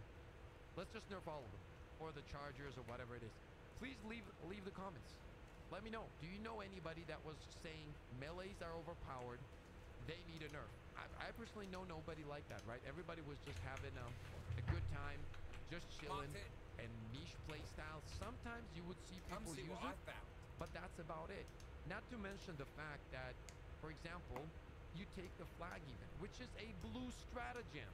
It's a blue stratagem. You have a blue stratagem, a support weapon, and essentially you're nerfing the whole melee playstyle? Why? What is the reason? Shouldn't be the other way around. How do we make melees more fun in the game? Maybe we should edit the animations. Maybe we should add a little bit of damage. Maybe we should add different ways to attack enemies. Maybe we should add blocking with melee weapons, right? Like previously, when there was a charger, I could like break its ankles like this, even with heavy armor. I could run up, tag him up, he would be stunned, right? It was so cool. It was just a cool playstyle. Now, it's completely useless against the one faction that it was okay against, right? It wasn't overpowered, by the way. It wasn't game-breaking. Nobody ever complained about it, but yet it gets slapped around. And the question becomes, once again, why is that happening? Again, I've been trying to like think about it, figure it out, and I don't know the exact answer. That's why I will say, though, when I did mention this to Alexis, he did seem like surprised. From what I could tell, I don't think, maybe I'm wrong here, so I don't want to speak for him, but the vibe I got was he didn't even know that was Pinged a it for thing. ya. Probably. So there's probably different teams working This on, way. you know, I Follow know the that pit. Alexis takes a lot of time to work on, for example, items like the War Pack, easily my favorite item in the game at the moment, right? But there's probably different people working on different things. That's absolutely fine. Location But I marked. do hope they revert this, because this is Here. not good. Like, this makes no sense. You know what I mean? Do the devs really listen to the community? Yeah, they see all the feedback. They watch our streams. You know, we have conversations. They're very open to a lot of the things, man. They really, really are. For example, steam diving was an idea that, you know, came up when I was talking with one of the devs. And they were like, oh, that sounds pretty good. And they tested it out. So they do listen, for sure. There's no doubt about it. But, like, this kind of nerf is weird to me. It's weird to me, right? And I would love to hear your thoughts on this, right? Like, in the comment section, why do you guys think this happened? Why do you guys think this is necessary at all? And do you guys think that nerfing niche playstyles like this makes any sense at all, right? Now, instead, what I would have done, right, is like from a perspective of a content creator or just a gamer who has over 4,000 hours in this game. For me, it would be like, let's give this melee weapons in general, a dedicated slot. Let's do that. Now, you know what happens when you do that? Instead of nerfing them, the game becomes more fun. Now you might ask, why is that? Because I'm not limited to picking my secondary weapon. Oh, do I pick this gun or this melee weapon? Which now nobody's gonna, even the people that were using it as niche, they're not gonna pick this shit anymore, because it was fun to fight those chargers 1v1. It was effective, actually. It was pretty good. Was this broken? No. Did anybody ever complain? No. But it was good. Like, look, it's already right here. I don't have the correct build for the melee, but still, you guys can see how many flaws it has as a playstyle. It's not easy to use. This is a milsim game. They nerf was in accordance with how the developers view the game. Obviously, the milsim thing comes up over and over again, and I do believe that if we really, really, really wanted to break that down, we could debunk that whole milsim thing within 10 minutes, right? That's a completely different conversation. We might make a video about that in the future and just discuss it. But honestly, dude, half of this shit, like when it comes to melee, really doesn't make sense. But as I was saying, let's do something opposite. Let's add a dedicated slot for the melee, dude. Let's do that. Let's give it a new animation where, imagine like you could use this melee weapon, but not only with this animation, but you could like kind of charge up like by holding down. It will like pull it over its head, then you could slam in the ground and do massive damage to enemies, right? Because it does have an arc thing on the head, so it would also cause a little arc explosion. Things like that. There is no point on touching up items that are very, very niche. It would be fine. Let's add a new shield to the game. Let's focus on making melee more viable. The thing is also, you gotta understand, let's say you buff the melee right now. Let's say you gave it 50% more damage as of right now, this second. It will still not be the picked playstyle because it's not as powerful, dude. That's all it is. Right here. And I think this, a lot of the times, right, devs have this fear of making something too powerful. But the reality is, in this game, you cannot make melee in its current state powerful. You can't. I'm running Not low that here. I'm not Who's saying got that ammo for you me? shouldn't. I'm saying you physically couldn't make I've it got my overpowered. hands full here. The only, Can one of you even if you assist? gave it 100% more damage, nobody would use this anyway. It would still be a niche playstyle, right? Now, obviously, if you give it 1,000% more damage, which would never happen, then yeah. But I'm talking in the realm of reality. You know what I mean? You can't make this playstyle overpowered by just buffing it a little bit. Nevertheless, they went ahead and nerfed it. I'm really hoping that they honestly think about this and revert it. Follow the pin. Maybe start revamping the melee combat a little bit. I believe we did have this conversation as well. Add 1 or 2 new animations. Give it a dedicated slot. Up the damage by like 30 to 50%. Nobody would complain about that. I promise you, nobody's gonna find it broken. And what that will do, as I was saying, is I can now bring my secondary weapon and a melee weapon. So overall, it makes the gameplay loop more fun because I have more tools to mess around with than just, you know, make a decision of, oh, should I pick up a now nerfed melee weapon, by the way, against the only faction that it matters against, which is the bugs, or I pick up, and by the way, it doesn't do anything to chargers anymore. However, I can pick up a secondary that shoots essentially a nuke. The decision is made beforehand. You see what I mean? It's just made beforehand. And that's the thing, because it's so weak compared to other tools. So, and it already was before this nerf, so why did we do that? I just can't figure it out. I've been thinking about this a lot, like what is the reason? And if the nerf is coming down to the believability again, which is like, oh, you know what, there's this big charger and it's unbelievable that a stun lance is stunning it. There's so many. We literally are watching a dude hover around, and you go through freezing teleportations on your ship where you get frozen for a few seconds and then you get unfrozen, and you're playing a video game where you can't shoot through bushes a lot of the times. The bushes block rockets, okay? That's not believable. You know what I mean? There's a lot of things that are not believable in this game. So I don't think this, I get the argument of believability to some extent, but I don't think that it should be weaponized as something that justifies nerfs like this for niche playstyles. Even if you look at it, if we're being real, from a believability standpoint, which is something that, you know, Arrowhead brings up a lot, bro, you can justify it with tons of things. This is a stun lance, right? So it has arc. So when it hits that armor, the arc kind of goes through their body, right? Like, there's so many things that you can say through lore that would justify a stun lance doing what's in the...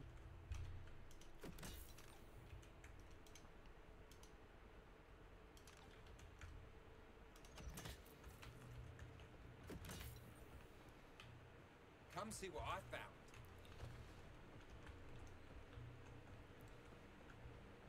Pinged it for you.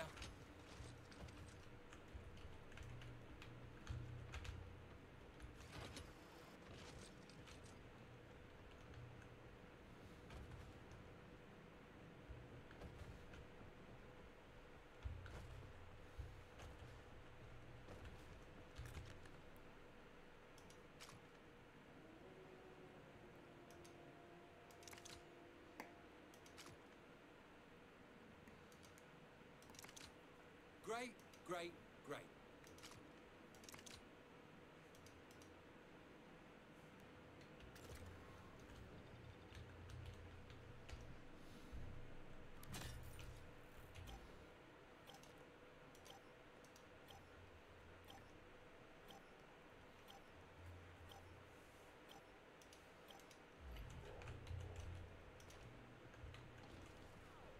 Everyone geared up and ready?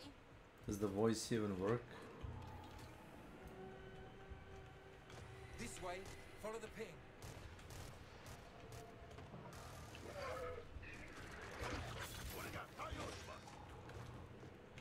Location marked.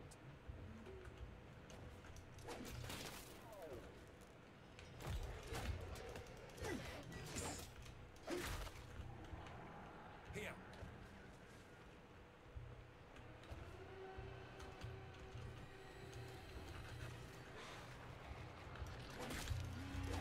Paid to them.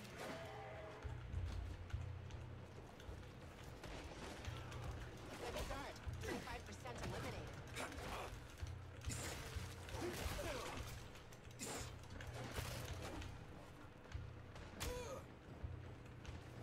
Don't want to fall here. Wreak some havoc, my trusty companion.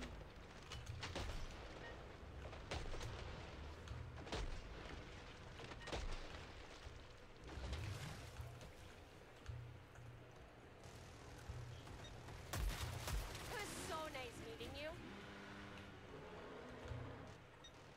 You're at the halfway mark. Press on.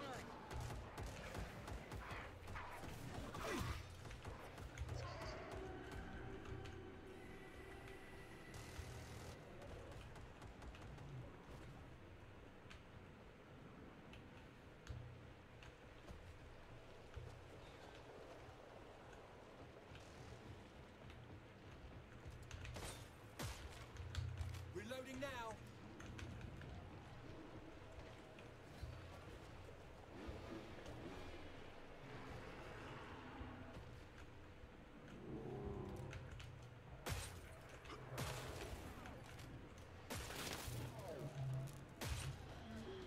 I don't know who was watching, but they're Not now.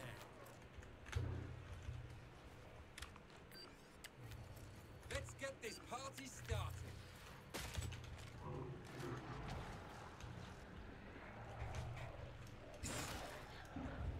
Right here.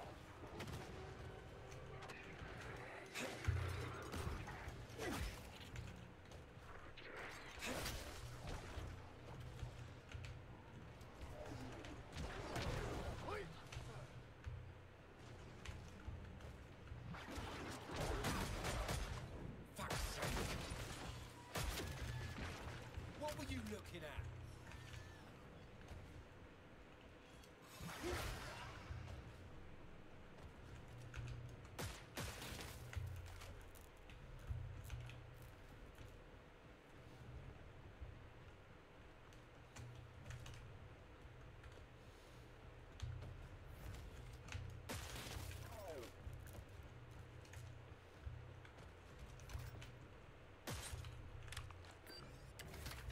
Armor, come and get it.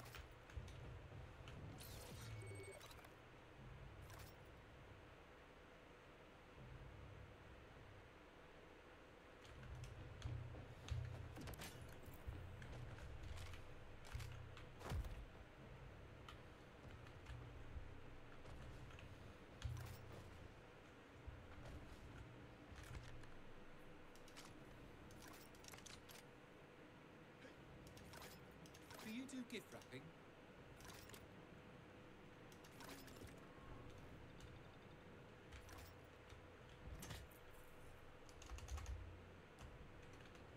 Yeah? Well,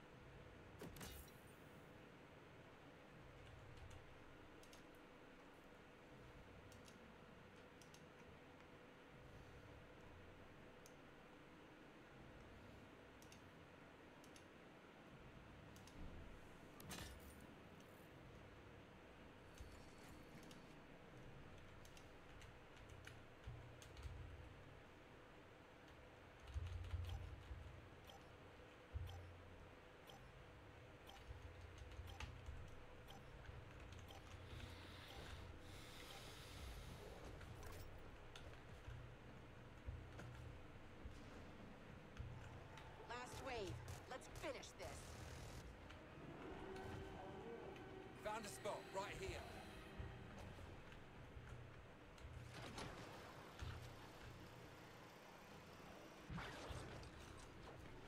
Ooh, that is a lot of luck. Mr. Turret, welcome to the party. Say hiya to Mr. Turret. Pinged it. Don't say I never done nothing for you.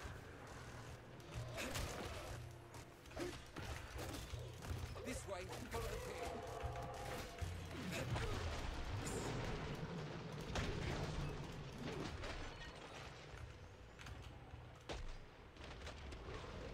Come on, sweetheart. Let's have a little joy.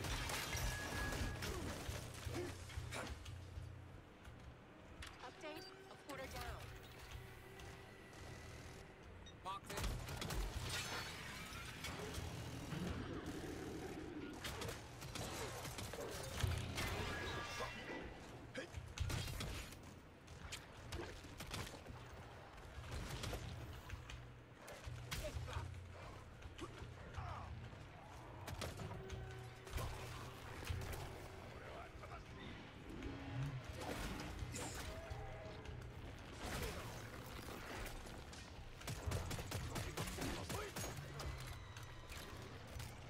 Come see what I found. Pinged it for you. This way, follow the ping.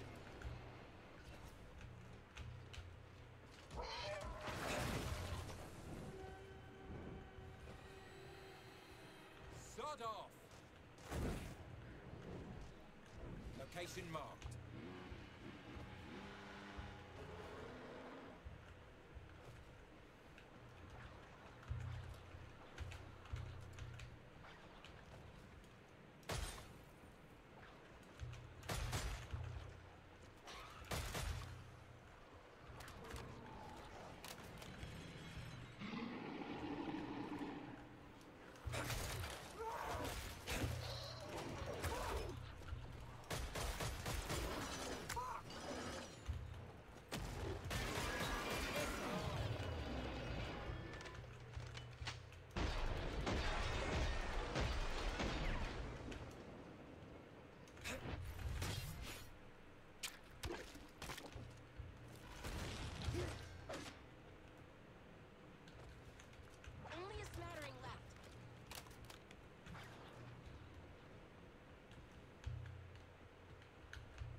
sets remaining. Here.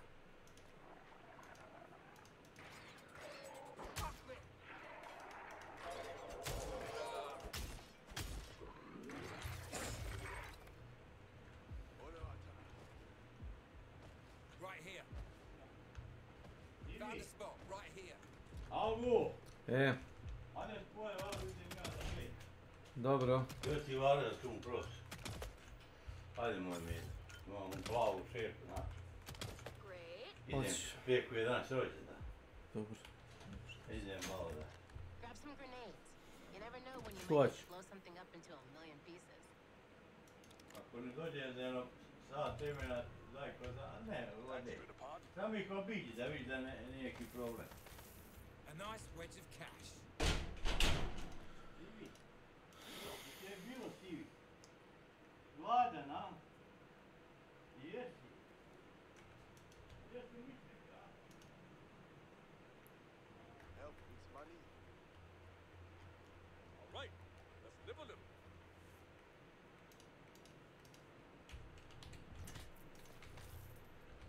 Bingo! The mother load. My Tron money keybind doesn't work. Anybody has idea?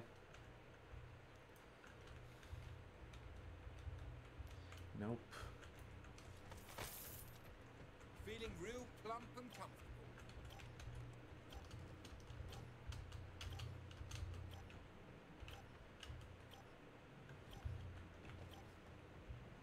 Pinged it.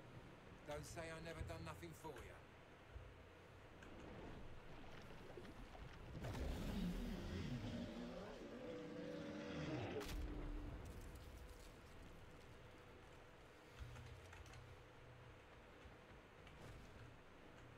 This way, follow the ping.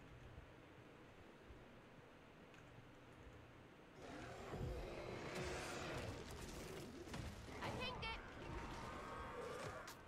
Marked it. Right, let's have it.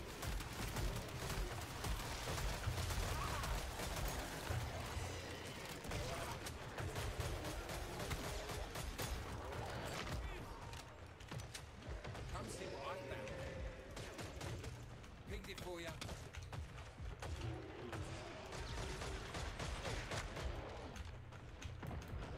This way, follow the ping. Location marked.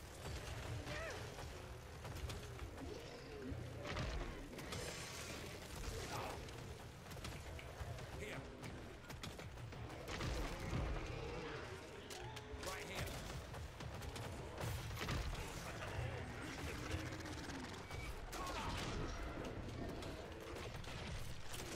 Can't keep a good man down, can they?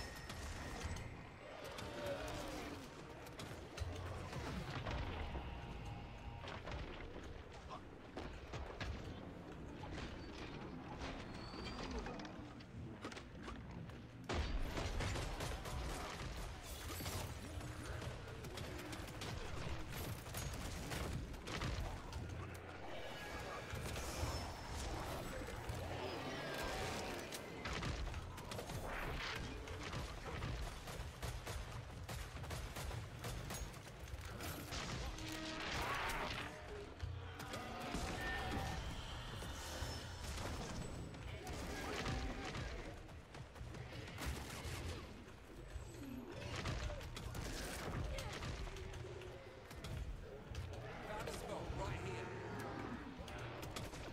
Pinged it. Don't say I never done nothing for you. This way, follow the ping. Now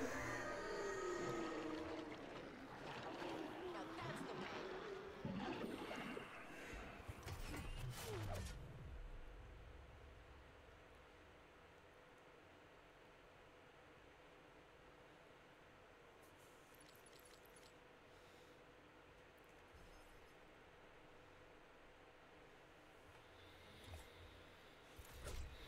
I have to boil the milk.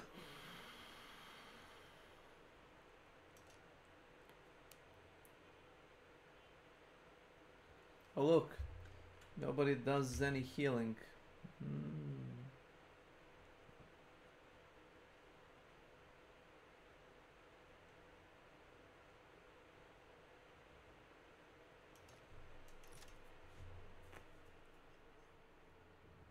What a surprise.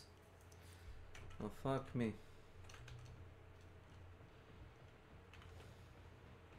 Marked it. Come see what I found. Look what I've got. Pinged it for you.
Da, čuo sam te. Ostavi to, otiću ja. Ja ću skuvat. Kako si težak čovjek. Nevjerojatno. Abnormalno.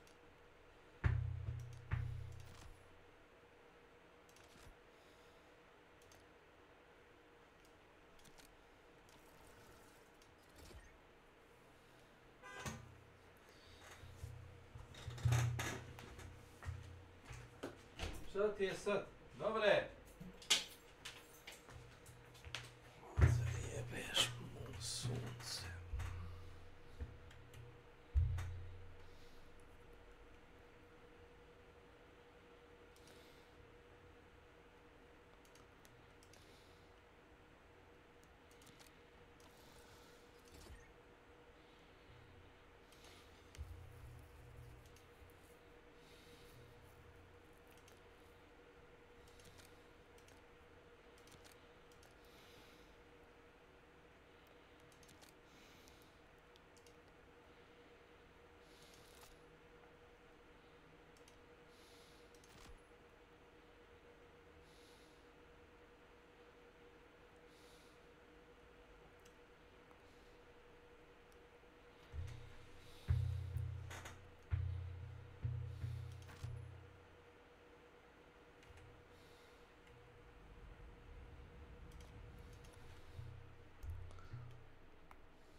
I think I need to restart my PC.